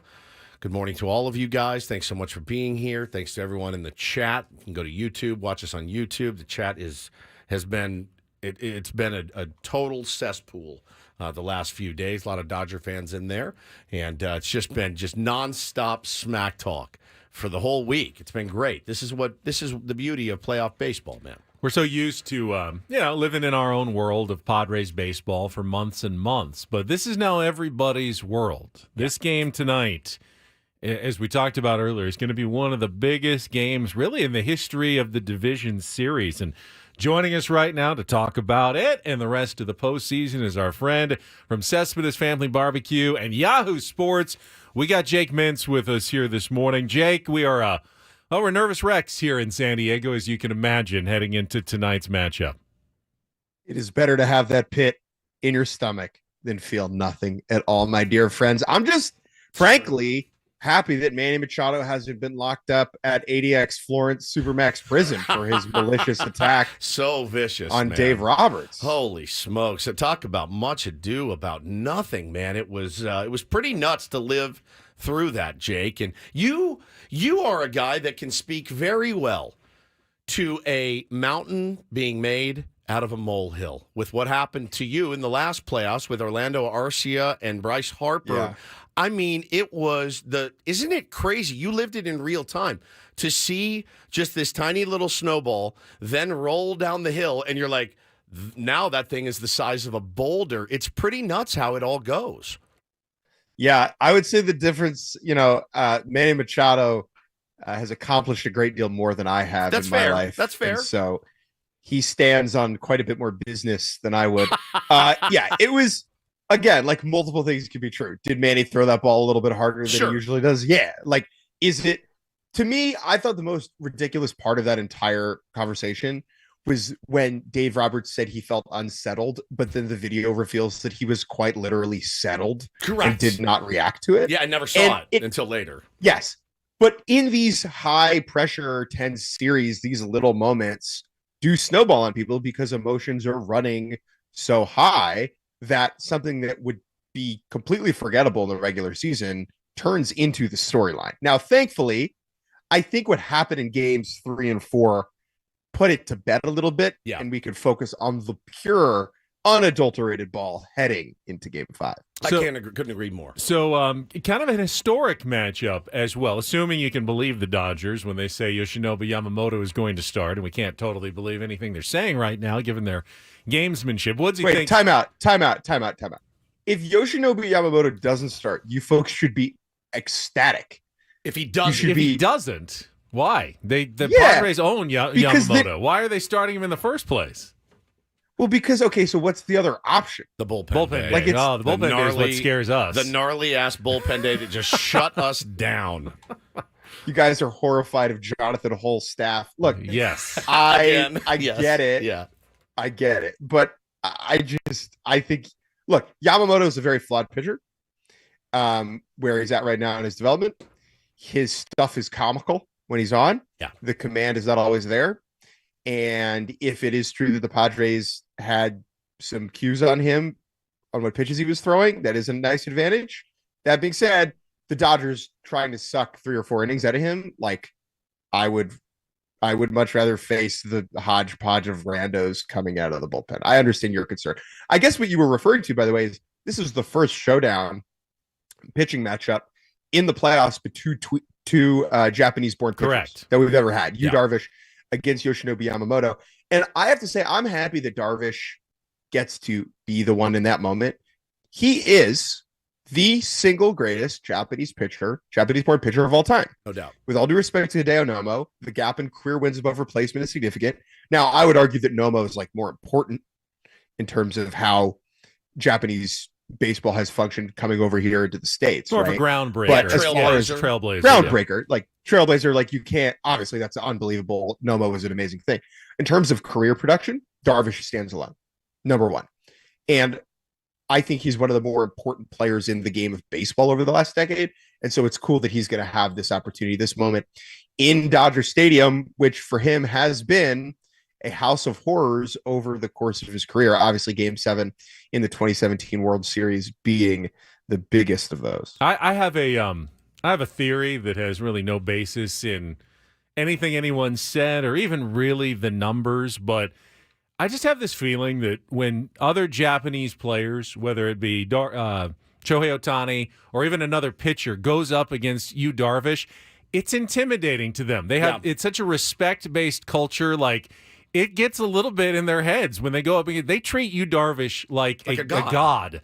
Essentially in Japan, and it's so a there little is an hard element, for them to go there up is an against Yu element Darvish of reverence there. Yeah. However, what I think about is what Ohtani said to the Japanese team before they smoked US in the final in WBC, which is, if we want to beat them, we can't respect them. Like, we have to be better than them, right? We can't be afraid of them. And I think that is the mentality Ohtani, like, this is proving yourself here right now, will take against Darvish, if that makes sense. Yeah. Like, I don't think Ohtani is going to be up there. He's not laying whoa, down look against Darvish. at that guy. I know that as well. And if anything, it may just be a little bit subconscious, but there is a reverence there that you don't generally see from big league players against an opponent. There's always respect. I think respect is very I don't common. respect anyone that much, even myself. Same. But it's like a reverence almost that I've noticed from Japanese players toward Yu Darvish in particular. No doubt about it. He matters. That guy matters. Talking to our pal Jake Mintz here on Ben and Woods this morning on a grand old Friday. Can't wait to get some grand old barbecue. Hopefully I get a chance to eat it at the ballpark again one more time, 2 more times, 4 more times this season, maybe even more, Jake. But great to have you with us this morning. The playoffs have been awesome. There's no question. We talked to our pal Eno Saris yesterday and wanted to get his take on all of these bullpen games that have been going down, specifically what the Dodgers did. And then, of course, what A.J. Hinch is doing. And one of the guys that worked in sports in town is a real dear friend of A.J. Hinch's. We were talking about it over the weekend, and he loves this. I mean, this is like going to the playground for my 3-year-old. I mean, the chance to get to manage a bullpen game, almost every single game, he loves it. He revels in it. Eno said, I'd like to legislate it out of baseball. What are your thoughts on the bullpen game and kind of its place?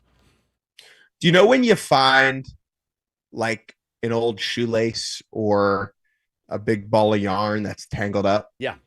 And you see that and you're like, oh, I can't wait to have that be a problem for me. That's going to be I get my hands all over that. Right. I just want to spend an hour untangling this. How about Christmas Have a beer, lights? put my headphones on, listen to an audiobook. Christmas lights, the big ball. You're Right? like, oh my God. Oh my God. So as a member of the community of Jews, I cannot speak to the Christmas lights phenomenon. However, I do believe you. That feeling, though, is what A.J. Hinch is having managing his bullpen days. It seems like a really lovely challenge. I don't know if I would legislate it out of the game, but I do want to make this point.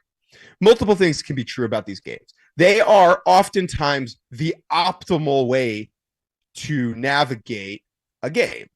They are also significantly less entertaining. Correct. That's the problem.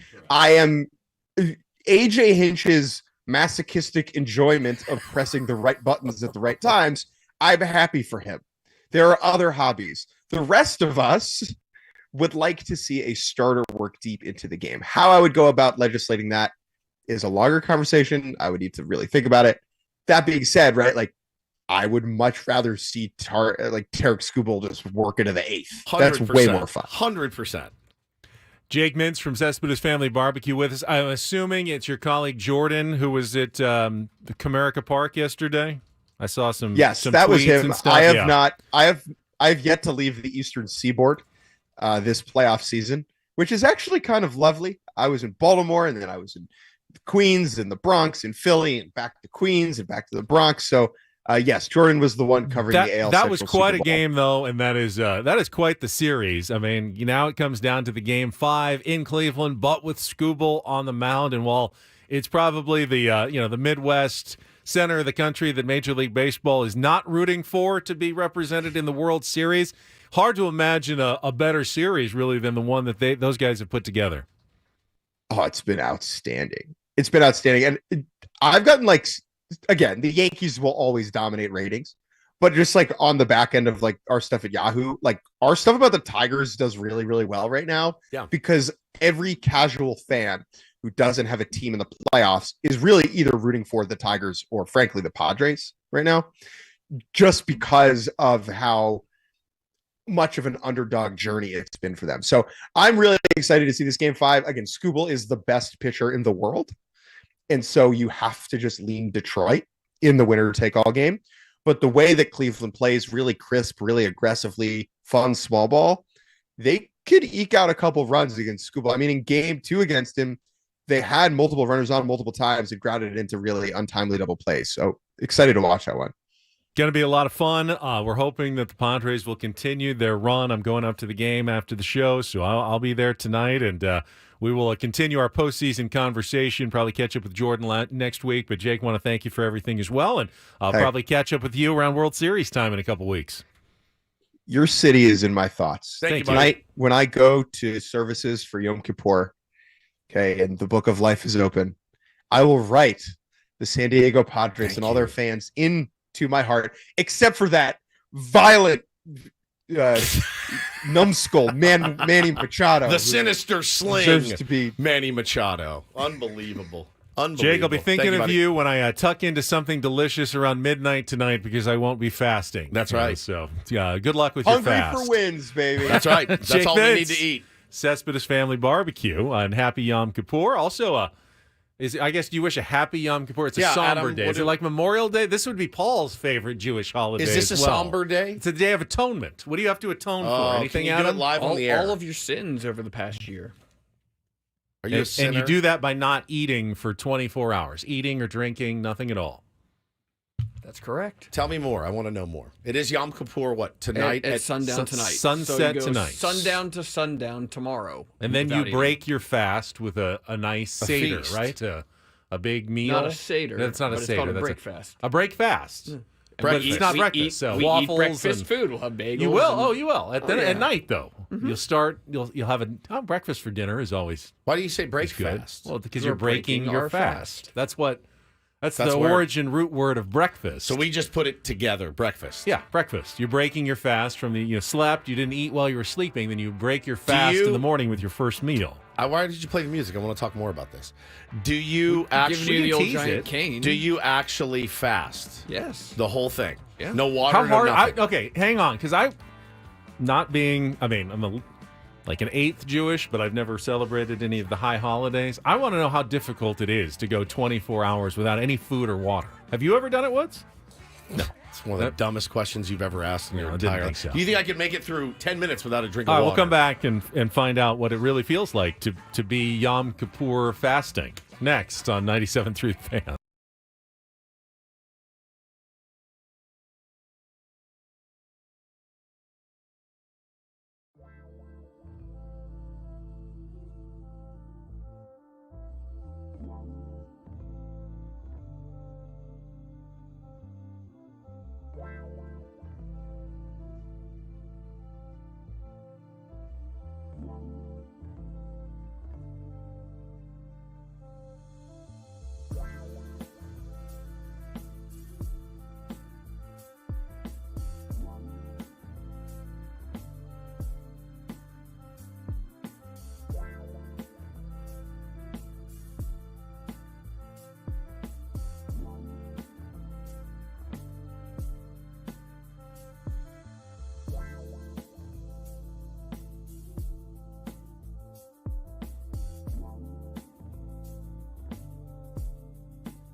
Ben & Woods program. We respect and are curious about all customs and different cultures and traditions, including those of our Hebrew brothers and sisters, including Adam Clug, who is going to be honoring the tradition of Yom Kippur starting at sundown tonight, which is, what time is sundown? Do we know when the sun sets? Around 6:45, somewhere around there? I don't know. I haven't looked it up. So I assume as you're atoning and fasting and not having anything to eat or drink, 6:19. you also can't be watching a baseball game, right? It needs to be very filled with anxiety watching the game. somber. You need to turn off the television the moment the sun goes down, and then find out in 24 hours.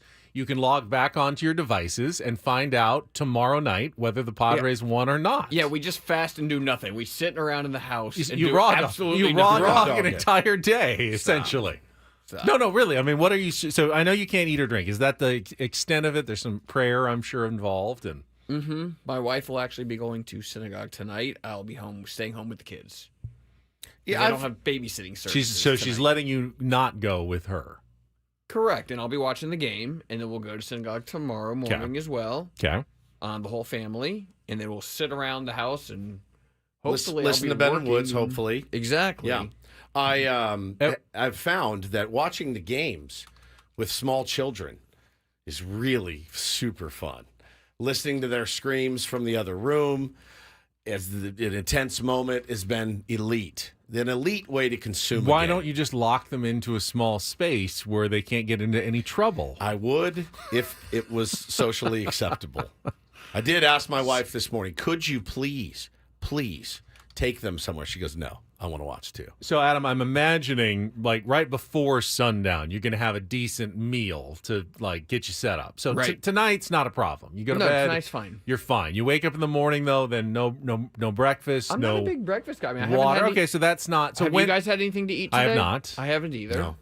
So lunch comes around tomorrow, and now you're probably feeling like, all right, I'm getting pretty hangry around 1 or 2 o'clock. All right, so really, it's just the last 6 or 7 hours where you're feeling like, all right, now I'm really jonesing for something to eat or drink. And look, we've been known on occasion to break fast, maybe around 3 or 4 in the afternoon. If you're, you're celebrating you start getting a headache East or whatever. Coast Yom Kippur. You can do the time zone change. Well, then you can just atone for that sin next Yom Kippur. Oh, that's right. That's how you do it. Remember sorry about last year when I ate a little early? Sorry about it. I had some almonds. I'm very sorry. Do what you must to me. Yeah, I'm not jealous of you at all, Adam, for having to fast. And it's the water that kills me. The water I just couldn't do it. I couldn't make it through no coffee, no nothing. No, obviously the kids don't do this. The kids eat. No, they do. Yeah. So now you have to feed them. I've got young children. You can't do that. When you go to synagogue, so you get to watch them eat. You watch them eat. God. When you go to nuggies have never looked so good. When you go to synagogue, do you wear a yarmulke? Of course. You do. Yeah, of course. And how does it stay on? It's like a really small hat. It kind of fits on top of your head. Is it elastic or is it,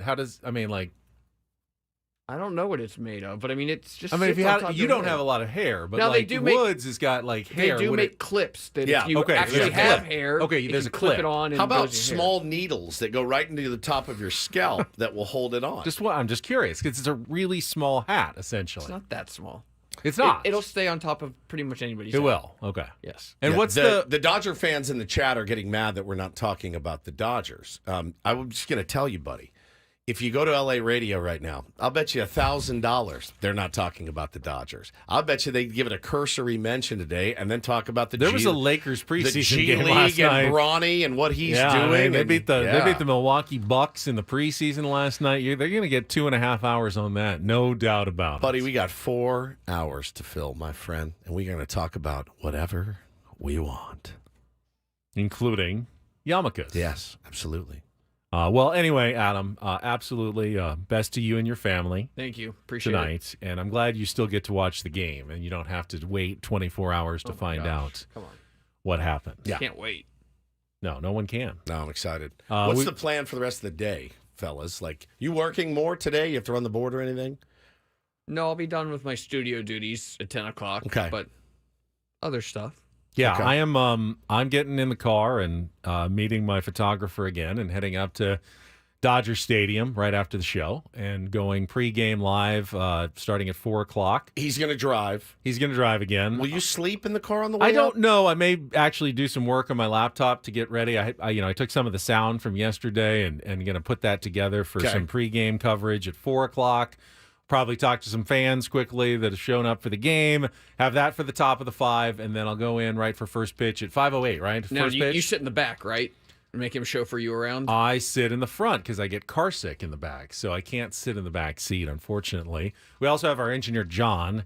He was in the back. He'll probably be in the back again on this You're trip. gonna send John to the back? Again. He seemed comfortable back there. Now, will they stop for lunch for you? Because you've been up for a while. We probably will not. We need to get up there. I don't know what traffic. It's Friday. Yes, Friday you traffic do know what traffic's going to be like. bad. It's going to be horrendous. It's going to be bad Friday traffic. So I don't think there's any thoughts of stopping. It's going to be a straight shot up there and just get there as soon as possible. And then John is the one that has to sit in the van while you guys the go whole to the game. Yeah. What a gig! He did that for 2 straight days last weekend. So this is at least just one day. And What then a gig! So after the game, I'll be in the Padres clubhouse, win or lose. Either it'll be a celebratory or somber place. And then we'll have live coverage at 11 p.m. tonight on 10 News. And then we will drive back home. I will get back home around probably 1:30 in the morning and get a little bit of sleep. And hopefully getting up for a special show tomorrow at 11 o'clock if the Padres do win. Yep. And they are going on to the NLCS. I'll tell you this, man. What are you doing the rest of the day? I'm going to go home and I'm going to take a nap. Spend some quality time with myself, if you know what I mean. Then I'm going to eat some lunch. Then I'm going to play with my kids. I'm going to get Bo out of school. We're going to play baseball in the streets. That's what we do on Friday. And have a great time doing it. We always play ball on Friday, throw and hit and the whole thing. Some of his friends come down, and we'll do that.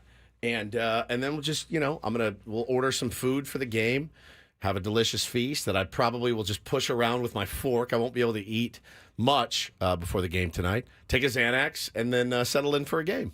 Sounds like you're actually going to have the best game day experience I think of all so. of us. I think I will. No driving, no fasting. No.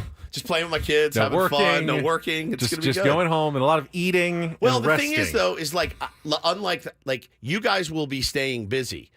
I'll be left alone with my thoughts. That's true. For the entire That's true. day. It's almost awful. It is almost a blessing. Like I'll be working so much, I'll be distracted right until the game starts, and then it's like, okay, yeah, here we go. Here we are. One way or another, it's going to be over in a couple of hours, and we'll find out. Nothing we can do about it.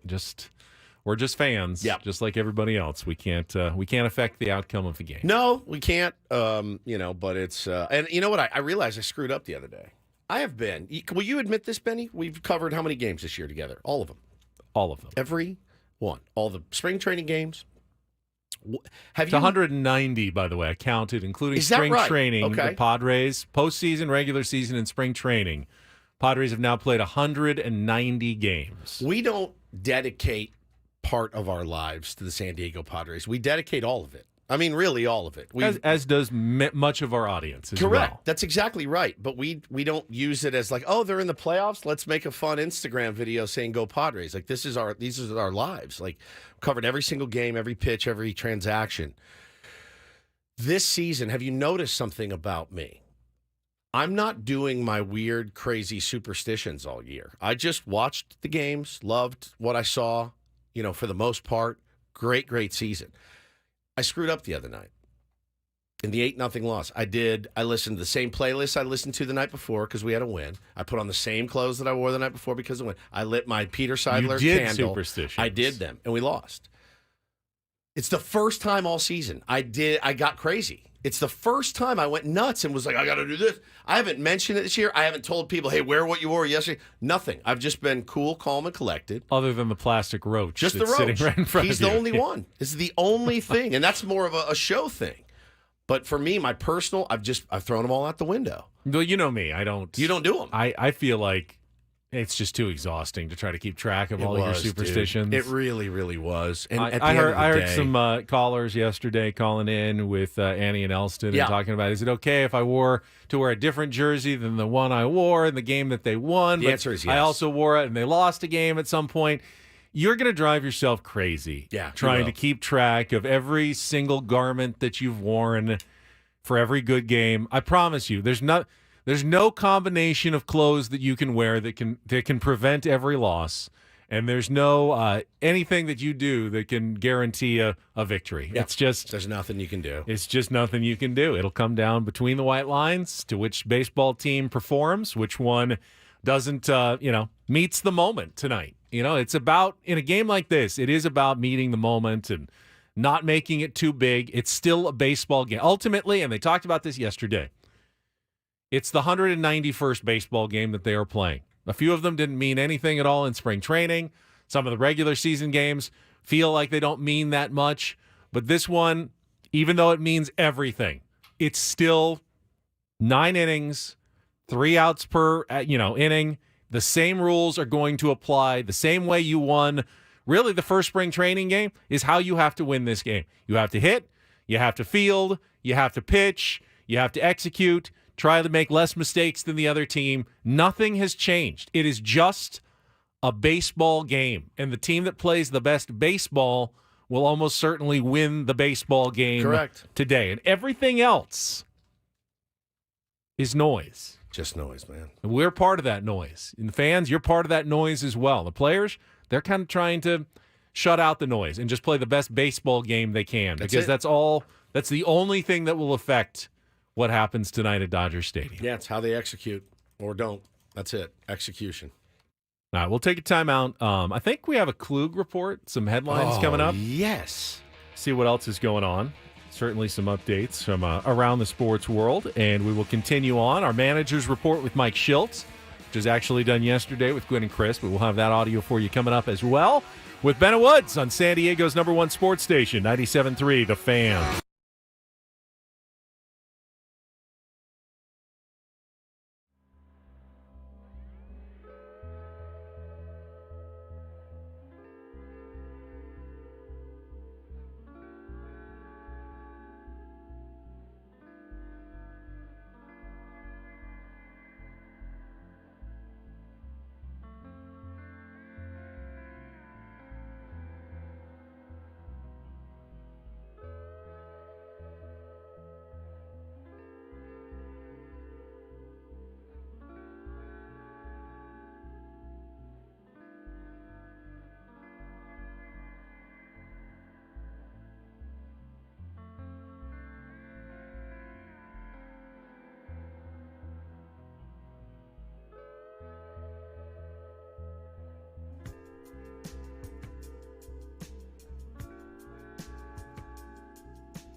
Hamul Casino. Fun above all else.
What would be your good old-fashioned shake things up / panic move before Game 5?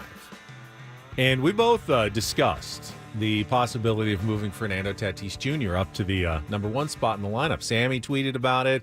It was a hot topic, and I think a lot of Padres fans kind of liked that idea of perhaps a leadoff role for Fernando Tatis Jr. Get him up that maybe one extra time. If this is the one day you can get him up one more time, give it a shot.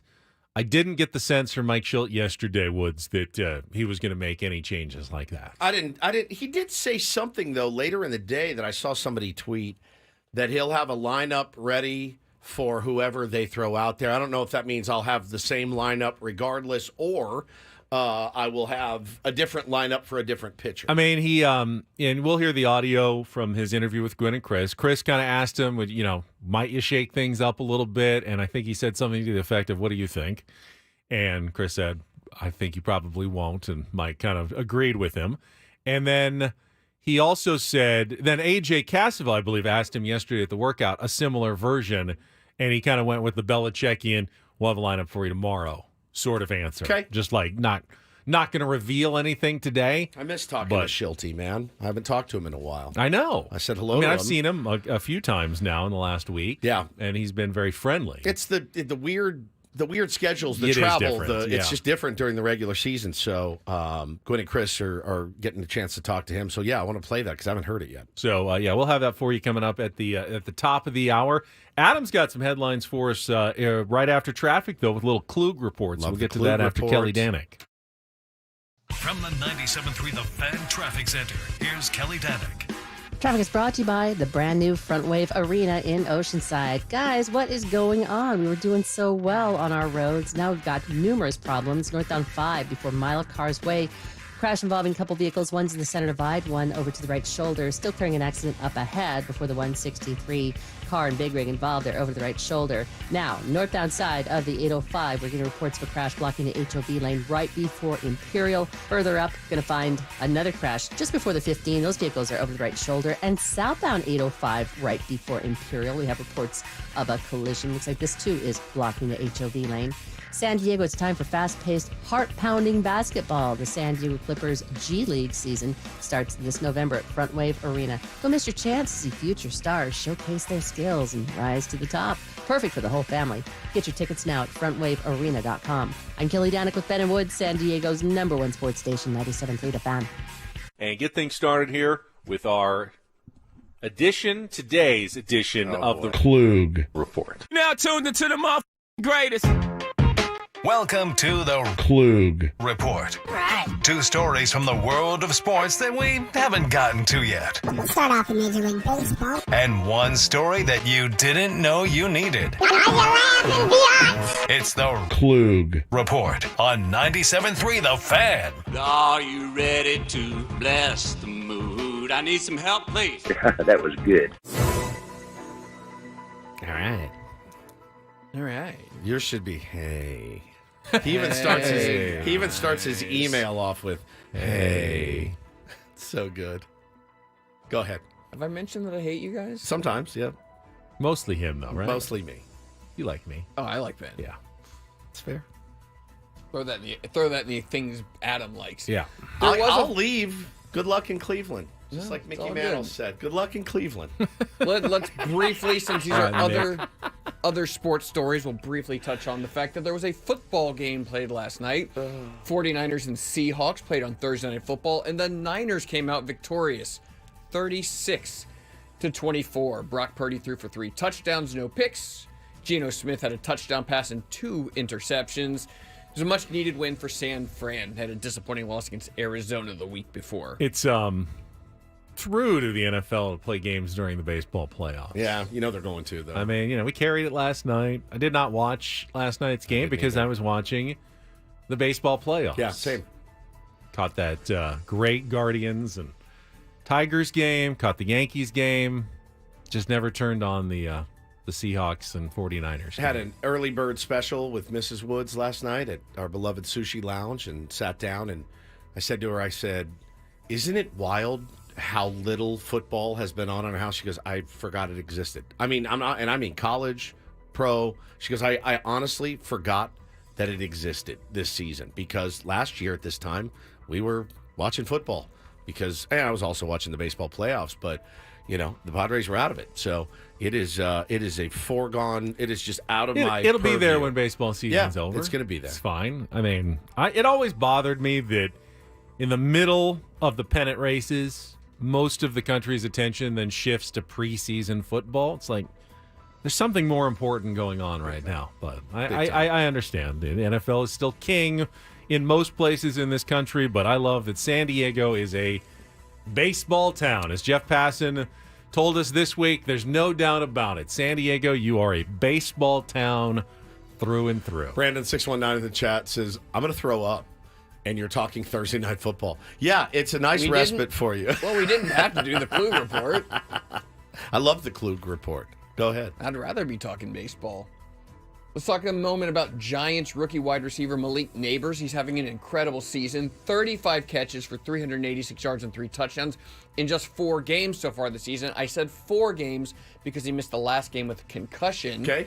He's not been cleared from concussion protocol. Okay. But videos all over social media of him at a Travis Scott concert. Okay. Which concerts can be loud. Not Okay. great when you have a concussion. Is that true? Yeah, bright lights, loud noises. And Well- the player's been getting a lot of criticism from fans for going to a concert. How do you guys feel about a player going to a concert while in the concussion protocol? It doesn't bother me. I mean, it's not going to reconcuss you. Right. You may get some side effects Yeah. from it, but Doesn't I would bother me. imagine you just then go and be somewhere quiet for 15 or 20 minutes and you're okay again. It's not like you're not re-damaging your skull. I mean, it's not. You're not going to hit your head on something again at the concert. If he can stand it, then he can go. I think so. Yeah, I don't. Yeah, you don't know the severity of it, as Drew says, and Dominic says, was he wearing headphones like a baby, like when Bo and Taylor? Did you do that with your kids? Oh yeah, and loud events. We never did that with our kids. You didn't. No, I don't know if they didn't. Felt do like that it's even back a thing. then. Like 20 years ago, when our kids were children, they didn't have the whole. Oh yeah, you need to wear the noise canceling headphones for your children. I've taken Bo to see the very, very loud Deftones 4 times, and he has worn headphone and Kiss, and he's worn them at every one. Now, do they still allow some of the sound in? How do those headphones work? No, or are they're you like completely canceling everything? No, it just lowers the volume tremendously. Do you have the updated AirPods? I think so. If you put those in, I think I bought. I have them for noise you. canceling. Yeah. So when you put those in, it's nothing though. It's nothing. I can't really hear anything. But then the music, you can still right. Like if it's loud enough, you still get it bleeding through. Of course. Yeah, Hank says Ben's kids didn't wear noise-canceling headphones at the Symphony that you guys used to go to. We did take them to the Symphony a couple of times. So good. No, he was not wearing the little baby headphones. And apparently, by the way, and I'm 49, you're almost 49, I'm supposed to be wearing earplugs at every concert I go to, and I've never worn them one time. What's the point of going? That's the thing, is I'm like, all right, the tinnitus is on the way. Go ahead. Jen thanks you for the shout out to Sushi Lounge as well. I love Sushi you Lounge. and the Padres. Oh, I love them so much. We're also Sushi Lounge people. Yeah, it's so good. There you go. And finally, we'll wrap things up with the Tesla We Robot event last night. Were you guys aware that this even happened? No. So they unveiled the Cyber Cab. Oh, I did see the Cyber Cab. So it's a taxi, essentially, with no steering wheel. It is driverless, meaning it's supposed to, be self-driving. And this video is not playing, because why would it?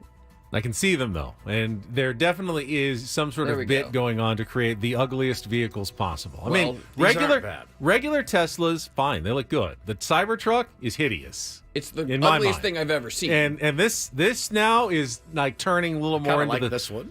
You like this? I kind of like these ones. So it these kind of looks cool. Would you get into a driverless taxi? Yeah, so when I was just in San Francisco, they have driverless cars everywhere, and there's this company that I can't remember the name of it. I think it was like Google, one of Google's. But they're everywhere.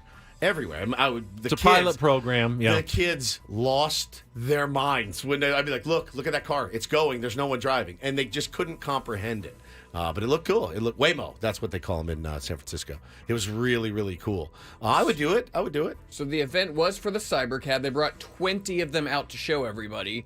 And then this was the big surprise. They called it, this was not scheduled, they called it the Robo Van. It looks like a giant toaster. It does. Rolling around. You cannot see the toaster. wheels. It's supposed to be able to hold up to 20 people on the inside. Whoa. It's like a party bus that drives itself. Yeah.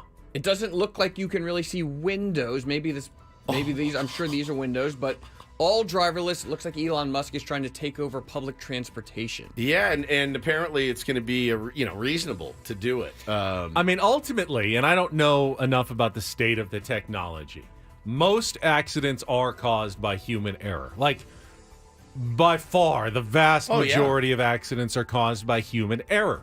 If we ever could trust the computers, the AI, the technology to run all of our cars for us, think about it. You could go 120 miles an hour on the freeway with like 2 inches of space between cars. Yeah. Because no one could make a mistake. And if everyone's car was hooked up to the system that was pretty much foolproof, you'd have almost no accidents, and it would be a much more efficient system. I just don't know if we're quite there yet, and obviously not everybody's hooked up to the system. But eventually, in our ideal utopia, the computers, the AI is running all of our cars for us. And limits traffic. And no traffic at all. Would be incredible. You barely would have to slow down because it would know exactly where every car is at every moment, and you just slide right in. Now, I like to drive. I like speeds. I like to drive. I don't mind driving when we go on our trips to Arizona. I don't mind driving, but I would be fine if I knew it was going to be safe.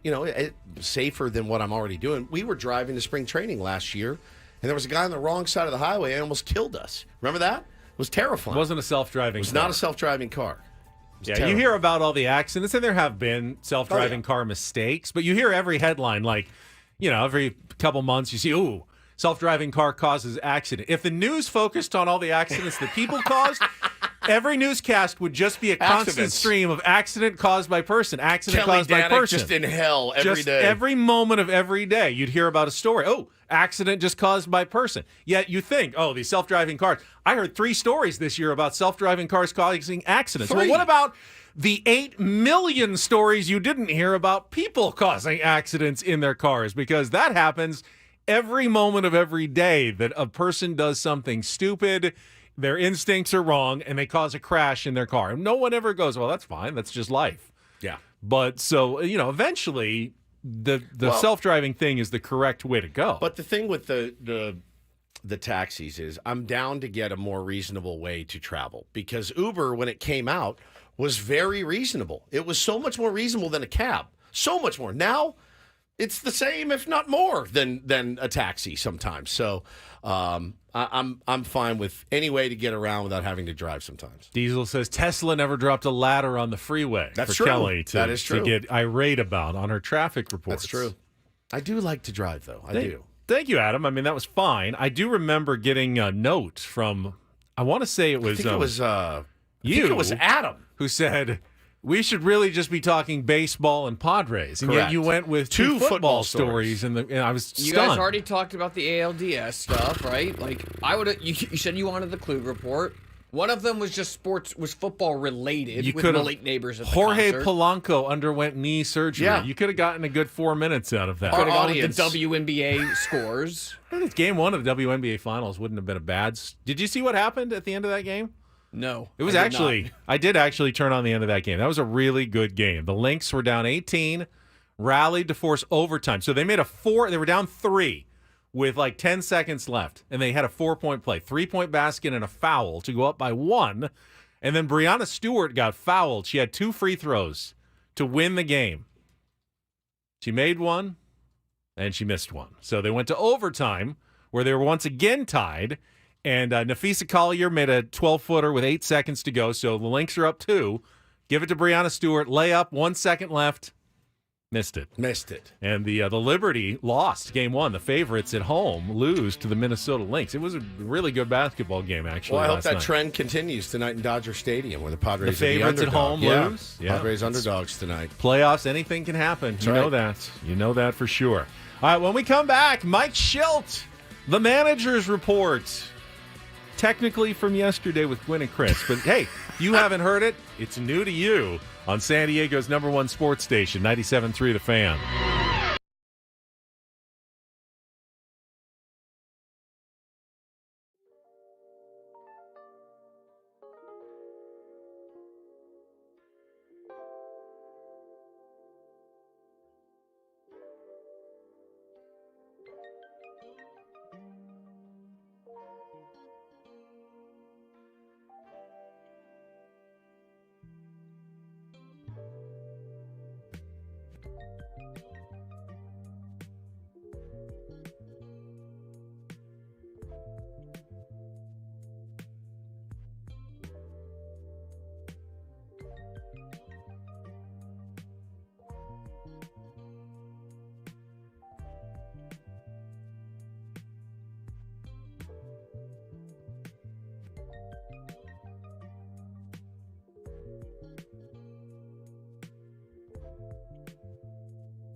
away from the first pitch tonight. Adam, fix your camera for the YouTube folks. They love seeing your shiny head.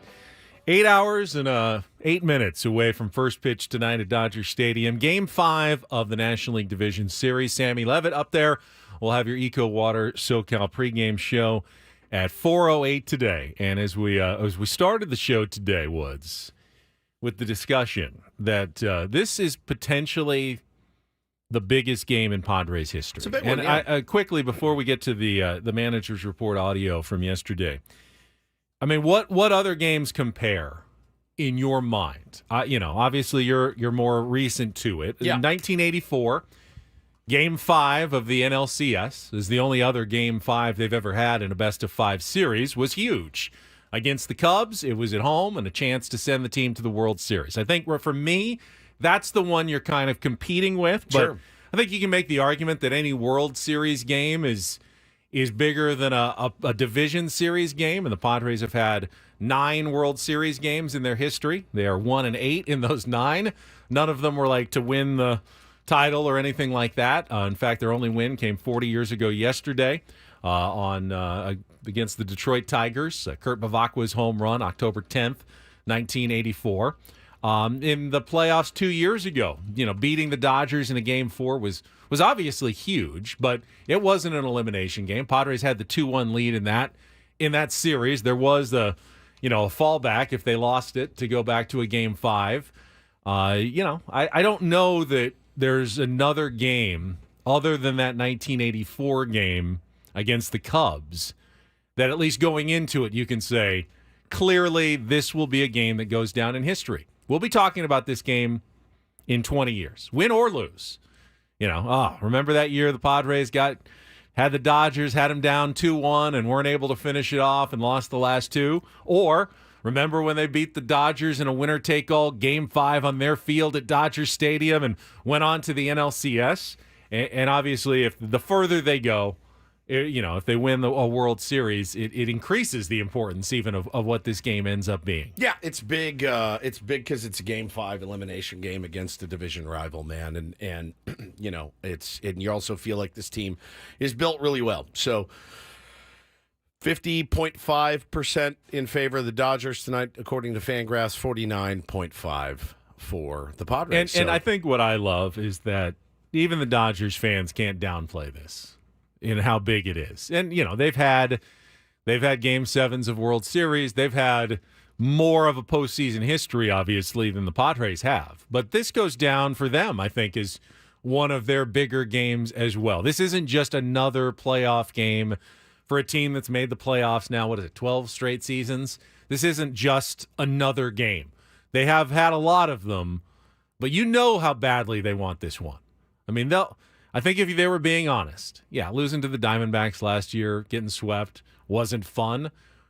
Didn't sting like it would sting tonight to lose to the Padres on their home field. Correct. This is one they want really, really badly. Yeah, we got to see who wants it more. I know we want it pretty badly here as well. The Mets await either team. Going to be a really tough matchup for whoever advances tonight, certainly. But yeah, man, I think the entire city is behind these guys today.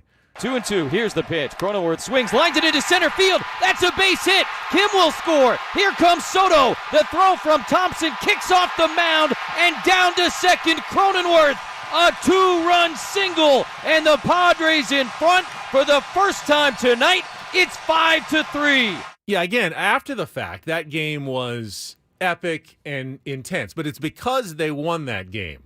Had they lost that game, it wouldn't have gone down in history. It just would have been Game 4. Just like I think you said it, Woods. It was in the round table.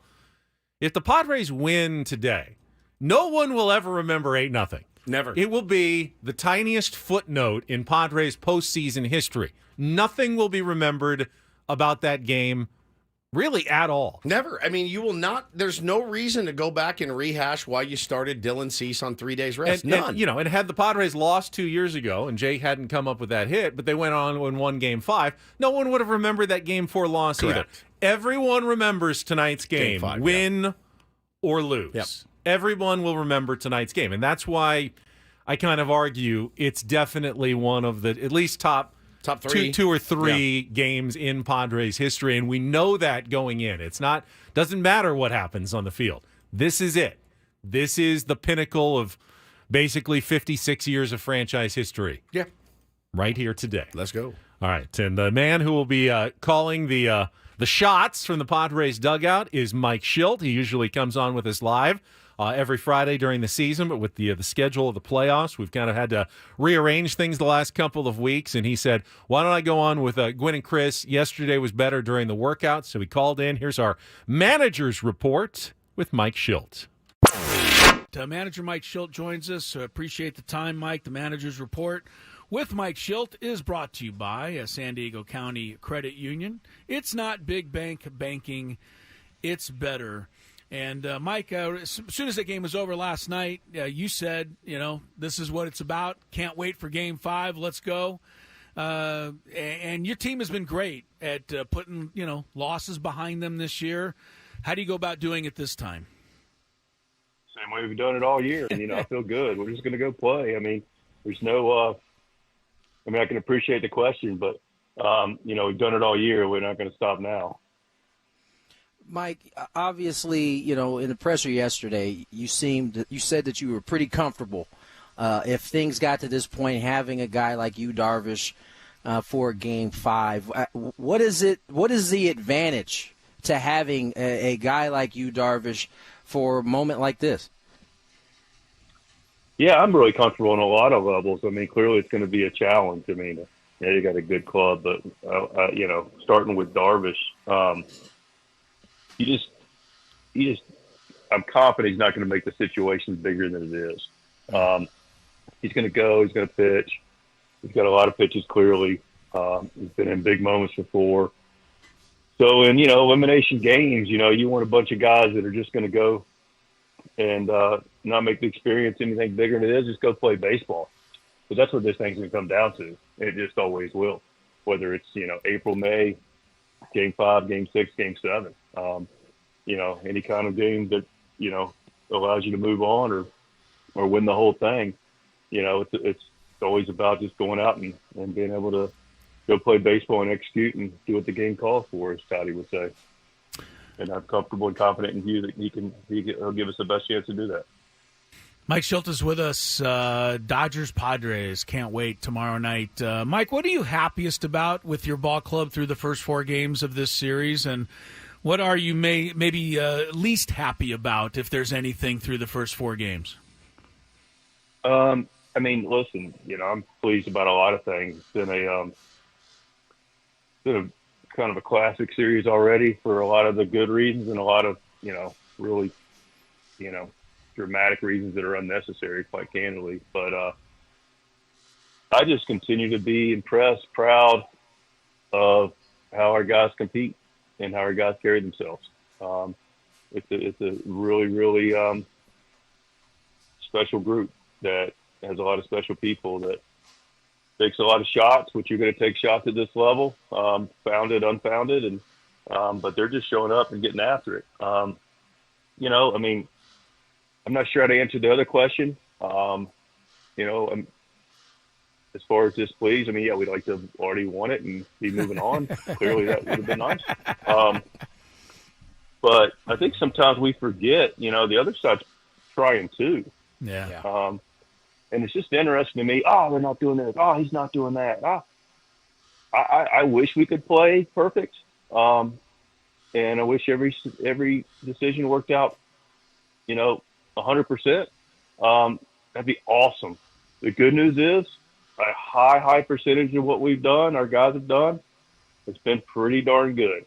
And it's a hard game, and we play it very well, and we go about it exceptionally well, and I'm looking forward to tomorrow night. Mike Schilt joins us here, manager of the San Diego Padres. And Mike, you guys had the second best road record in all of baseball this season. And my question is, what goes into, having so much success on the road? And certainly in a moment like this, you're on a road, hostile environment. How does that come into play for a game like this? I know we'll draw from the experience of that. That's important. It is a big part of the success of this club that's been built around just taking advantage of every opportunity you get, regardless of circumstance.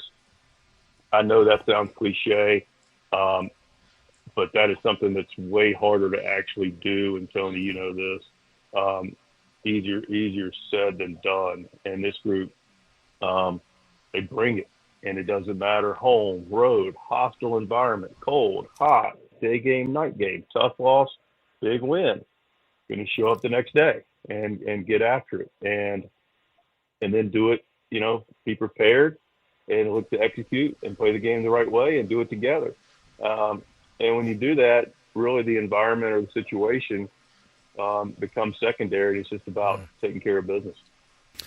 Mike, is there a thought to, maybe tweak anything for Game 3, whether it's a lineup or anything, or are you of the type that is more likely to stick with what's got us here?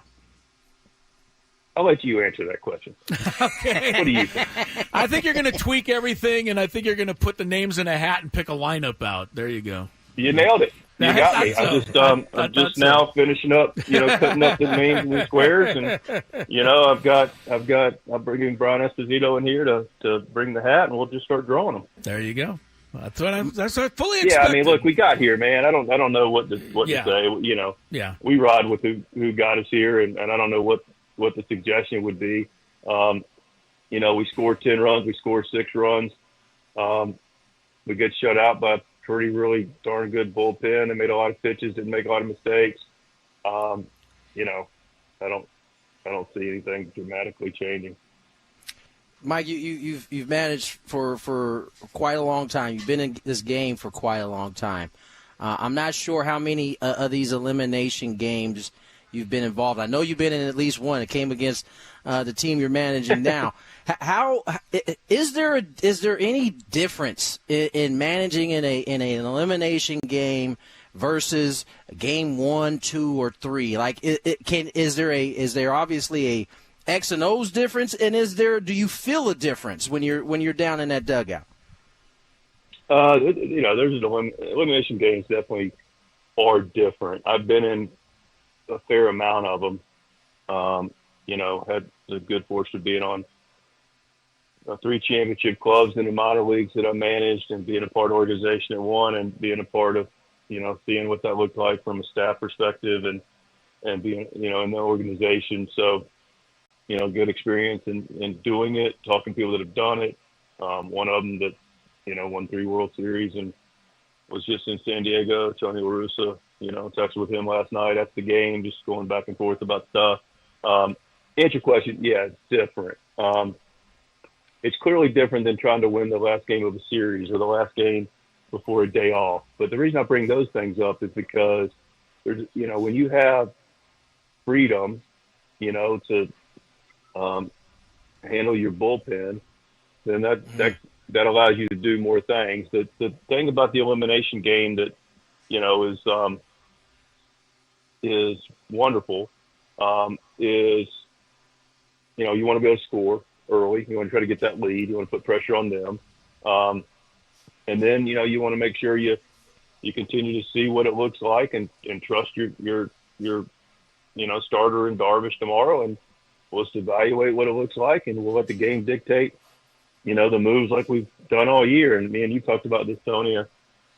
Managed fairly aggressively to, especially when we have these type of opportunities to look to win games.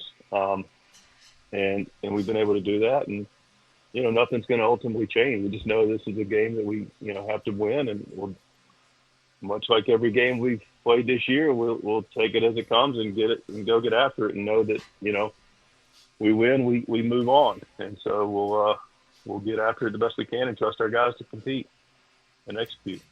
Mike, we wish you the best of luck. I don't want to keep Mr. Esposito waiting any longer with the hat to pick out the lineup. So please, best of luck. I mean, I'm wishing you that from all of San Diego. And we'll see you back here on Sunday, hopefully for Game 1 of the NLCS. Thank you, Mike. Yeah, no, we'll be there. We're excited. Looking forward to it. Thank you, sir. The Manager's Report with Mike Schilt, brought to you by San Diego County Credit Union. It's not big bank banking, it's better. And thanks to Gwen and Chris for hosting Mr. Schilt yesterday. He joked about the lineup and the hat and everything yesterday, and obviously he's not going to pick his lineup out of a hat for sure.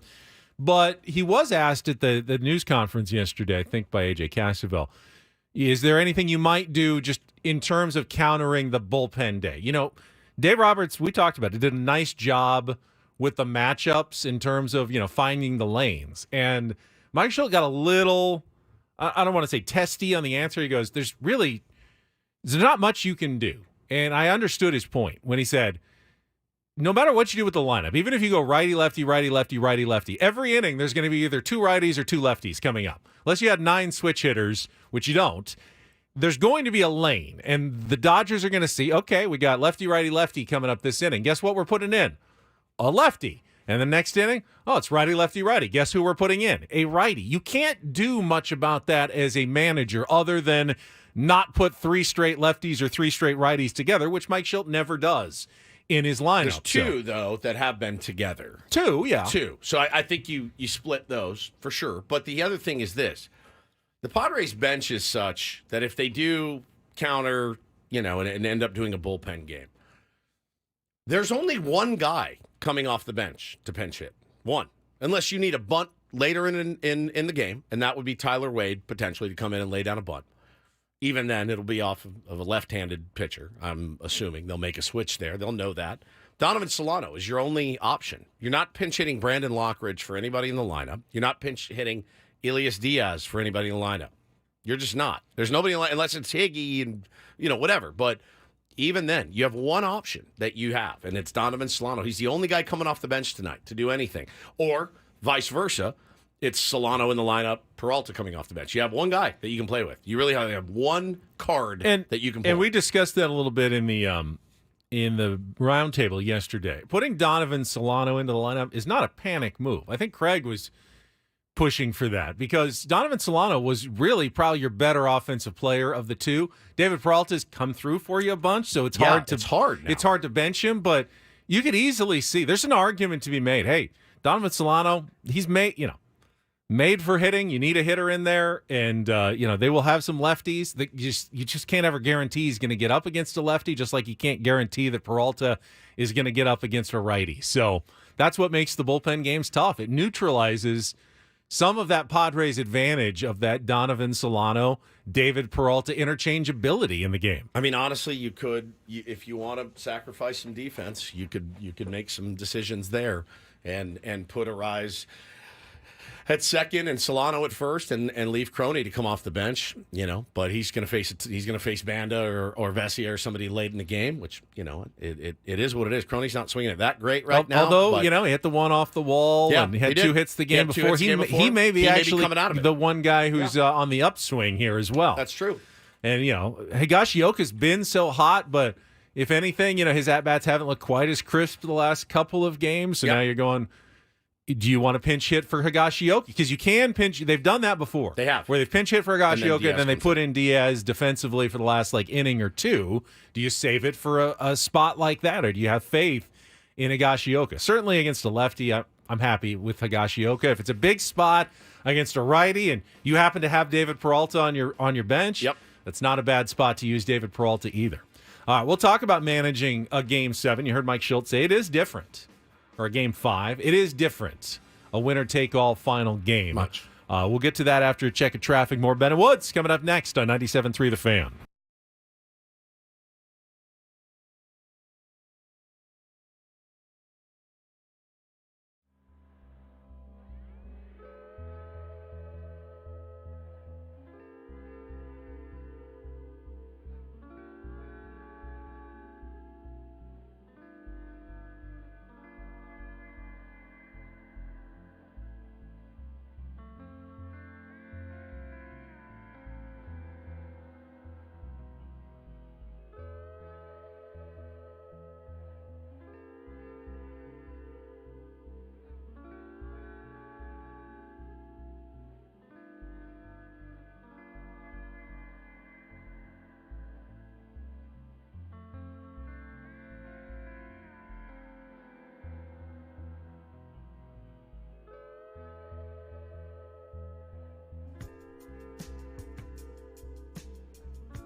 Hamul Casino.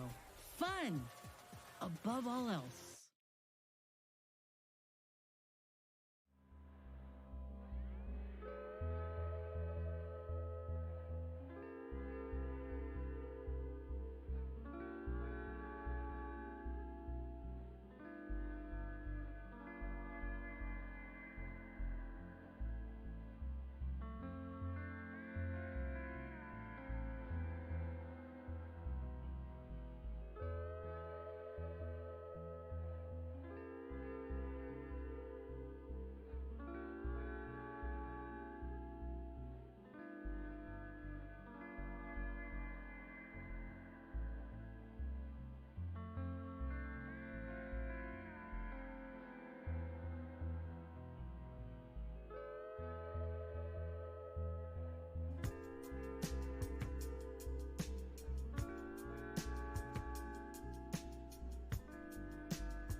It's weird that you play 190 games, as I mentioned, spring training, regular season, postseason.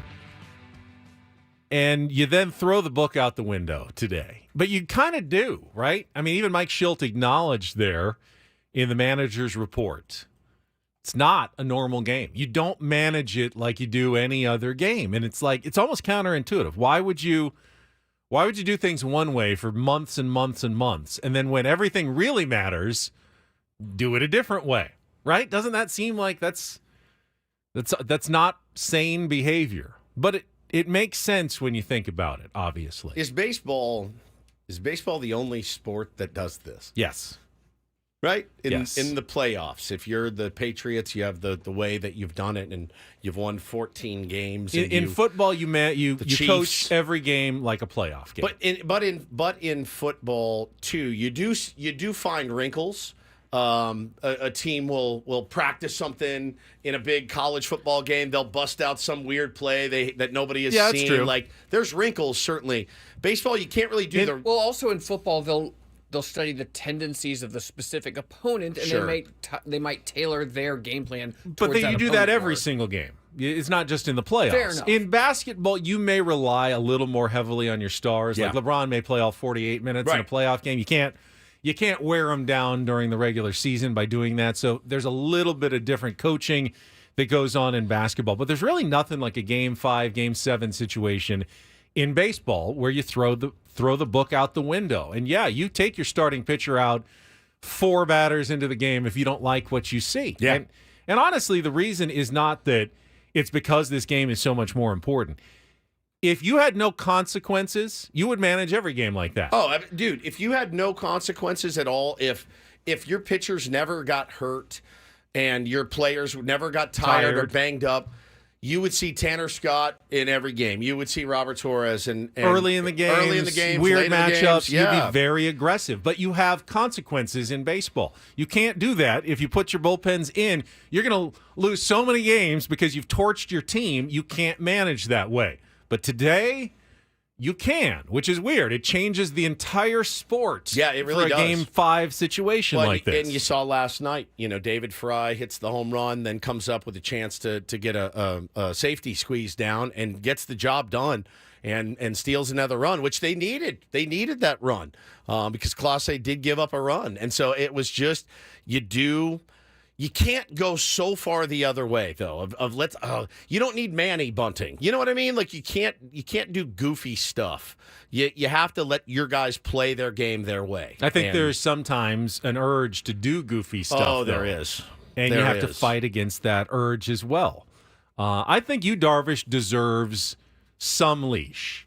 It can't be a long one, but I don't think it's as short as Yamamoto's leash is in the game today for the Dodgers. I agree. You have to give you a chance to settle in. He's not pitching because Darvish. Oh, Darvish. You have to give him a chance to settle in. I will not be settling in. He's not pitching because Padres have a really good bullpen, and you have to be aggressive with it, but you have Darvish out there because you trust him. And he's had experience in these situations, and he's had success against the Dodgers. And you can't, again, I think I said it earlier, if he gives up a double to Ohtani, or a hard single to Mookie Betts in the first inning, that's not necessarily a sign that he doesn't have it today. Correct. They're good hitters. They're going to get this. Right. Now, Colby has an interesting point here in the chat. Colby says this, and this is funny. He says, you has to pay attention to base runners Does tonight. he? Colby, you has never paid attention to base runners. I don't know, ever. It would be an interesting time to break that out. To bust out You've been working on his pickoff pickoff move that you've never seen. his pickoff move. And after Shohei Ohtani walks to lead off the game, he's going to do his normal. I'm not even paying attention. All of a sudden, he's going to break out the Matt Waldron, the right hander, whoa, what just happened there? And pick someone off today. It's so funny because I remember the beginning of last year, I think it was, and teams were just running rampant. And everyone was screaming at the catchers. And I'm like, look who's on the mound. Blake Snell has the worst move for a lefty that has ever existed. Darvish was horrible at holding runners. Joe's pretty good. Who are the other starters at the beginning of last Waldron year? was last year.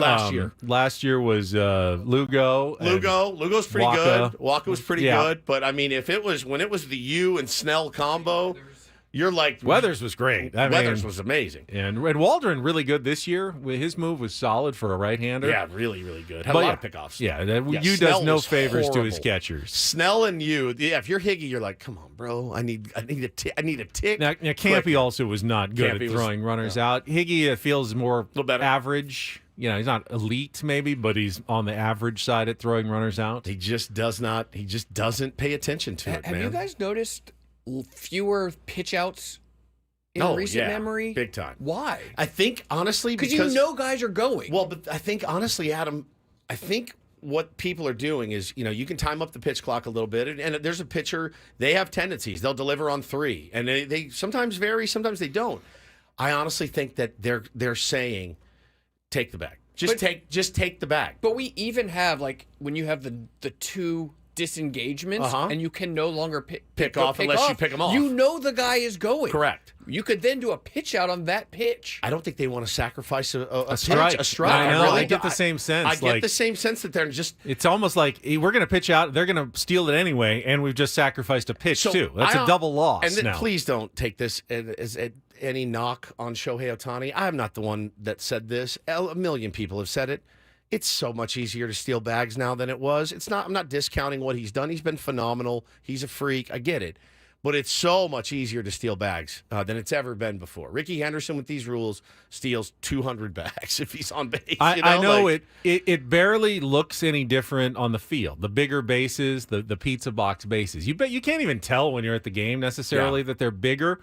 Think about, though, how many close tag plays, on throws down to second. Hey, they're bigger. Hand gets in. They're way bigger. They tag. He's safe. Okay, when you have added just, an extra few inches on both sides, a lot of those plays that were close outs are now close safes because they were able to get a little further off the base because they can get back to first a little bit easier, and they get to second just a little bit. We're talking fractions of a second, but guess what? Most stolen bases come down to fractions of a second on that play. It does make a difference. I'd be surprised if they weren't running like crazy tonight. Both teams. I think I'd like to see the Padres run a little bit more. Will Smith's a good catcher, but I like our chances. The off their problem pitchers, is too. that the second you get thrown out, you feel like Just that's the killed us. worst mistake in history when it's in a Game 5. For sure. Every 90 feet counts. But yeah, I fully expect if Shohei gets on, he's running. He's done it a million times this year. I don't think you sacrifice a pitch for a pitch out there. I don't. I think that's what they're doing. They're just letting guys take bags. All right, final segment of Ben and Woods coming up, getting you ready for Annie and Elston. I heard a comment this morning from Jim Bowden, the former general manager, now analyst with MLB and Sirius XM, about Dave Roberts that I wanted to get your thoughts on. Okay. And we'll get to that next with Ben and Woods on 97.3 The Fan.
So I did a double take just when I heard this morning on my way in, but I don't necessarily disagree with it, and I wanted to get your opinion, and I'll let you think it over while we do traffic. But here's what I heard Jim Bowden, former general manager, say this morning.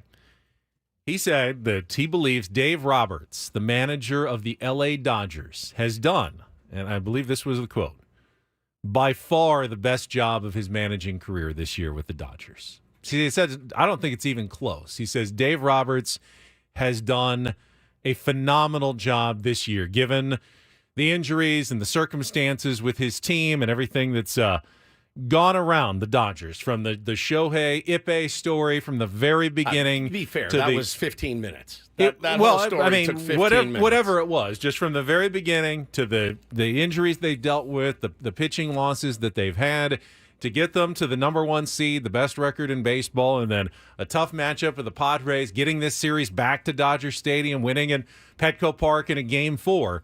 He says that of this last, I don't know, how many years has Dave been the manager? Eight or 9 years, even longer than that. Says this is the pinnacle. This is the best job he has ever done. I want to know what Woods thinks right after a check of traffic on 97.3 The Fan. From the 97.3 The Fan Traffic Center, here's Kelly Danick.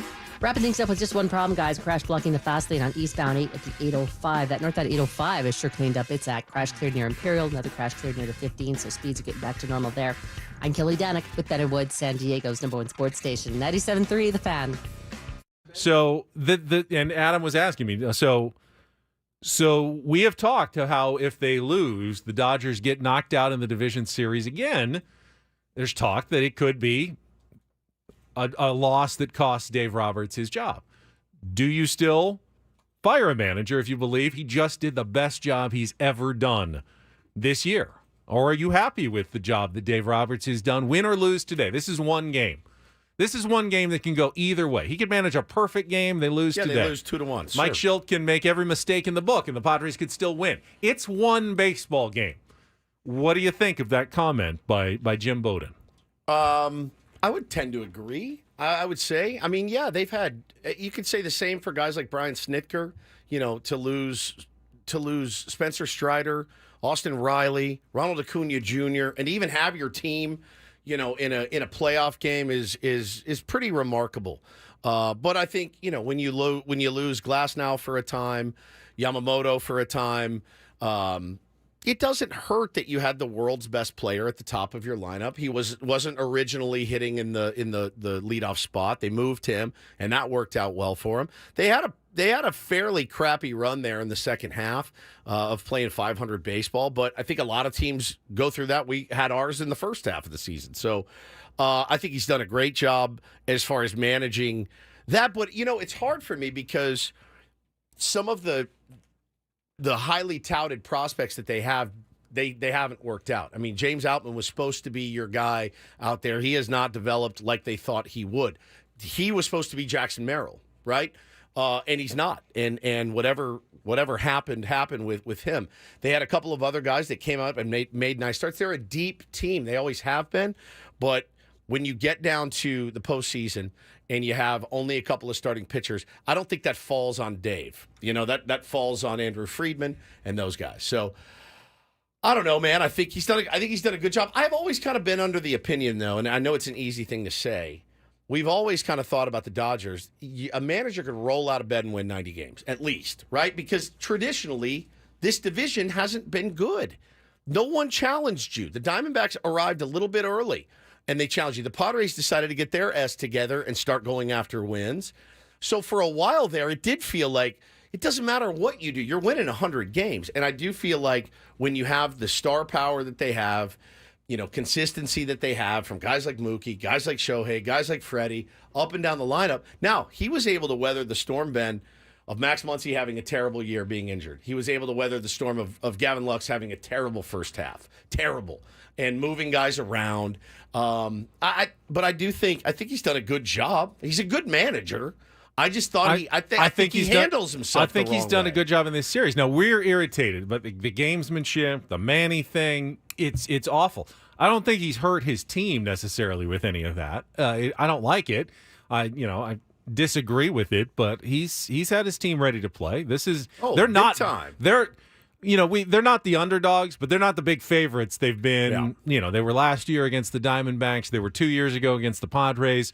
They're not the big favorites against the Padres this time around, and he's done a decent job. Now, Chris in the chat points out, doesn't Ohtani have an opt-out clause in his contract if Dave gets fired? I think that's Andrew Friedman, it's Friedman, right? That's the GM, the president of baseball operations, that Ohtani could opt out if they made like a change in the front office. Yeah, and they won't be making a change in the front office, I don't believe. Now the Giants did. They got rid of Farhan Zaidi, but I don't think the Dodgers are going to blame themselves if it doesn't go well here. They'll find a way to blame either the coaching staff or the players. Yeah, for sure. And I do feel like I feel like if you lose tonight, if you're Dave, I don't know that you should be super scared for your job because of everything we just mentioned. I mean, he has done a really good job of riding the ship and winning the most game. How do you fire a guy that just won the most regular season games in baseball? Unless they pull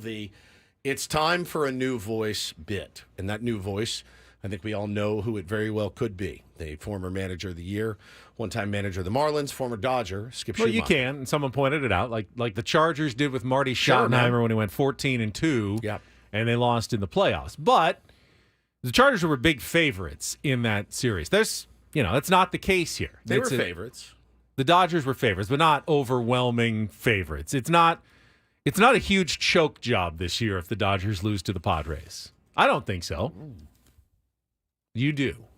Or are you just playing that Woods troublemaking role? Yeesh. I mean, you have that. Choke job is an interesting term. Yeah. I mean, that implies quite a bit. It does. And you guys both thought the Padres were the better team coming in. The last 2 years, at least, in 2021. Who did they lose to in 2021? I don't even remember. They got to us in 22. It was us in 22, Diamondbacks last year. The last 2 years, choke job. A huge, I mean, they've won 100, well over 100 games. Yep. And were big favorites in those series, and they lost. Yeah, you figure if you those keep were the choke jobs. If you kept your jobs, kept your job with those, you come back, you have your best year managed. The Braves. Adam, you should know this. Yeah, right. You did your best job managing this year under the toughest of circumstances, and you battled a tough team toe-to-toe, and it could go either way. Now is when you make the change? I don't know. That does seem like the timing would be weird on that. Yeah, it does. But, hey, man, strange things happen in the game of baseball, as we know, every single year. A guy gets fired that probably shouldn't. A guy gets hired that probably shouldn't. But he has done a good job, and I expect him to do a good job tonight. He has actually had a pretty good series on the field. His off-the-field stuff is what bothered me immensely this year. Immensely.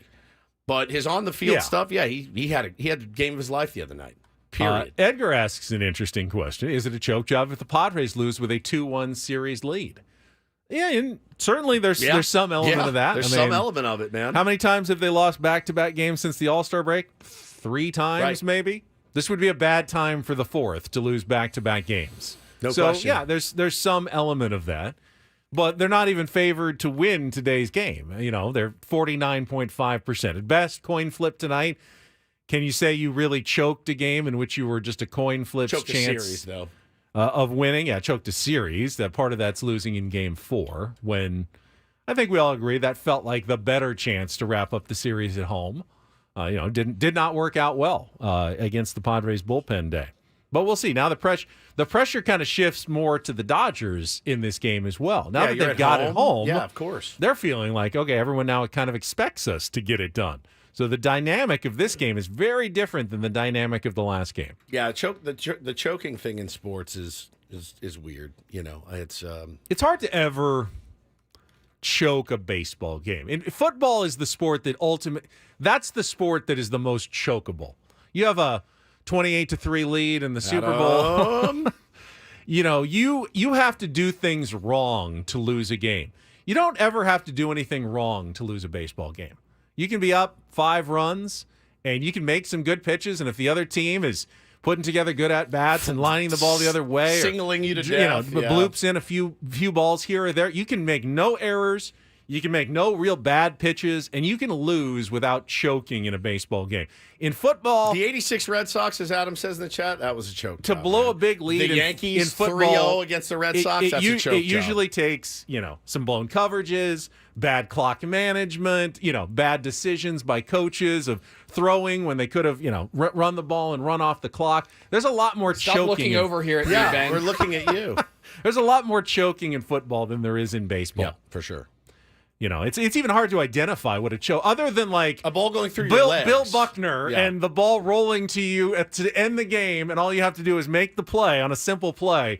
It's hard to identify what is a choke and what is not a choke in baseball, because striking out in a big moment is not choking. I mean, you strike out most players, 150 to 200 times a year. All of a sudden, you do it in a big game. It doesn't mean you choked. It means that is one of the outcomes that is very common in baseball, and it happened to you in that moment against probably a really tough pitcher who's throwing 100. It's not choking to strike out against a guy who's nasty and coming in at the late in the game. That's not a choke. No. That's just not coming through in a big situation. And there's a difference there. Yeah, big time. Big time. So hopefully there's no choke jobs to talk about tonight for our beloved San Diego Padres. Like a blown save. All right, you're up 3 in the 9th inning, and the pitcher, can't throw strikes, walks the first 2 guys. Choke job. There can be a choke element to a closer in those situations. I'll agree with that one. Yeah. Let's not talk about chokes. Let's talk about good vibes. Well, no, I mean, the Dodgers could choke. Let's talk about it's good possible. vibes. That's a good vibe. This is it. If anyone is set up for it, it's more the Dodgers. They're at home tonight. Yeah.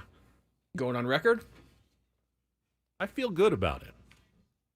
I feel very good about tonight's game. I don't think it's going to be, I think it's going to be close. It's going to be stressful. I don't think there's any doubt about it. I really kind of hope that, what kind of stress would you rather have? Where they need to come through with a hit, or they need to come through with a pitch? Like you're up by 1 and trying to. Would you rather be up? I'll take the lead. You want the lead, right? I'll take the lead every time, dog. You're every up 5-4 in the single 9th, but time. Otani, Betts, and Freeman are coming up. I'll take the lead, man. Or you're tied 5-5, and you've got Tatis, Profar, and Manny coming up. I think you take the lead every time in baseball. I'll take a 1-0 lead into the 9th every single time. And that is why, we talked about the road record and why it's pretty good in baseball. Getting the lead in a decisive game is very important. Putting the other team in the situation where we now have to score. We have to score. We have to press a little bit. When you're the road team, you get to bat first. You get 2 of the 3 first at-bats. You get 3 of the first 5 at-bats. That's right. It's just that's just simple math. You're more likely to score first if you're the road team. Correct. Because you get more chances to score first. And if you do that, it puts more pressure on the home team. It's clearly that's the disadvantage to being the home team in a playoff game like this. Now, as the game goes on and later, it kind of shifts and it goes, hey, it's a tie game. We've got 4 at-bats left. They've only got 3. Yep. And it can shift. But early in the game, the road team kind of has that advantage to take the lead, get more chances to put runs on the board, and then kind of shifts over toward the home team as the game goes on later. So, yeah, I think, obviously, the first, 3 innings, getting those runs on the board, breaking that streak of 15 scoreless innings, doing that early is going to be very consequential for the Padres in this game. Got to punch him when in the you mouth. face Yamamoto before they go to the bullpen. Yeah, they're putting him out there. I doubt they're taking him out after 3 hitters. So you've got your opportunity to score some runs. Let's see if they can do it. Let's get it tonight. Have fun, everybody. Thank you Enjoy for it. your hard work this Thanks, week Adam. and coming in early again. We do appreciate it. Paulie will be back on Monday. We will talk to you tomorrow. We'll talk to you tomorrow at 11 on our special show. Go Pods. Go Padres. Adam, thank you very much for Woodsy. I'm Ben. Annie and Elston are coming up next. Don't go anywhere. Game day continues here on San Diego's #1 sports station, 97.3 The Fan.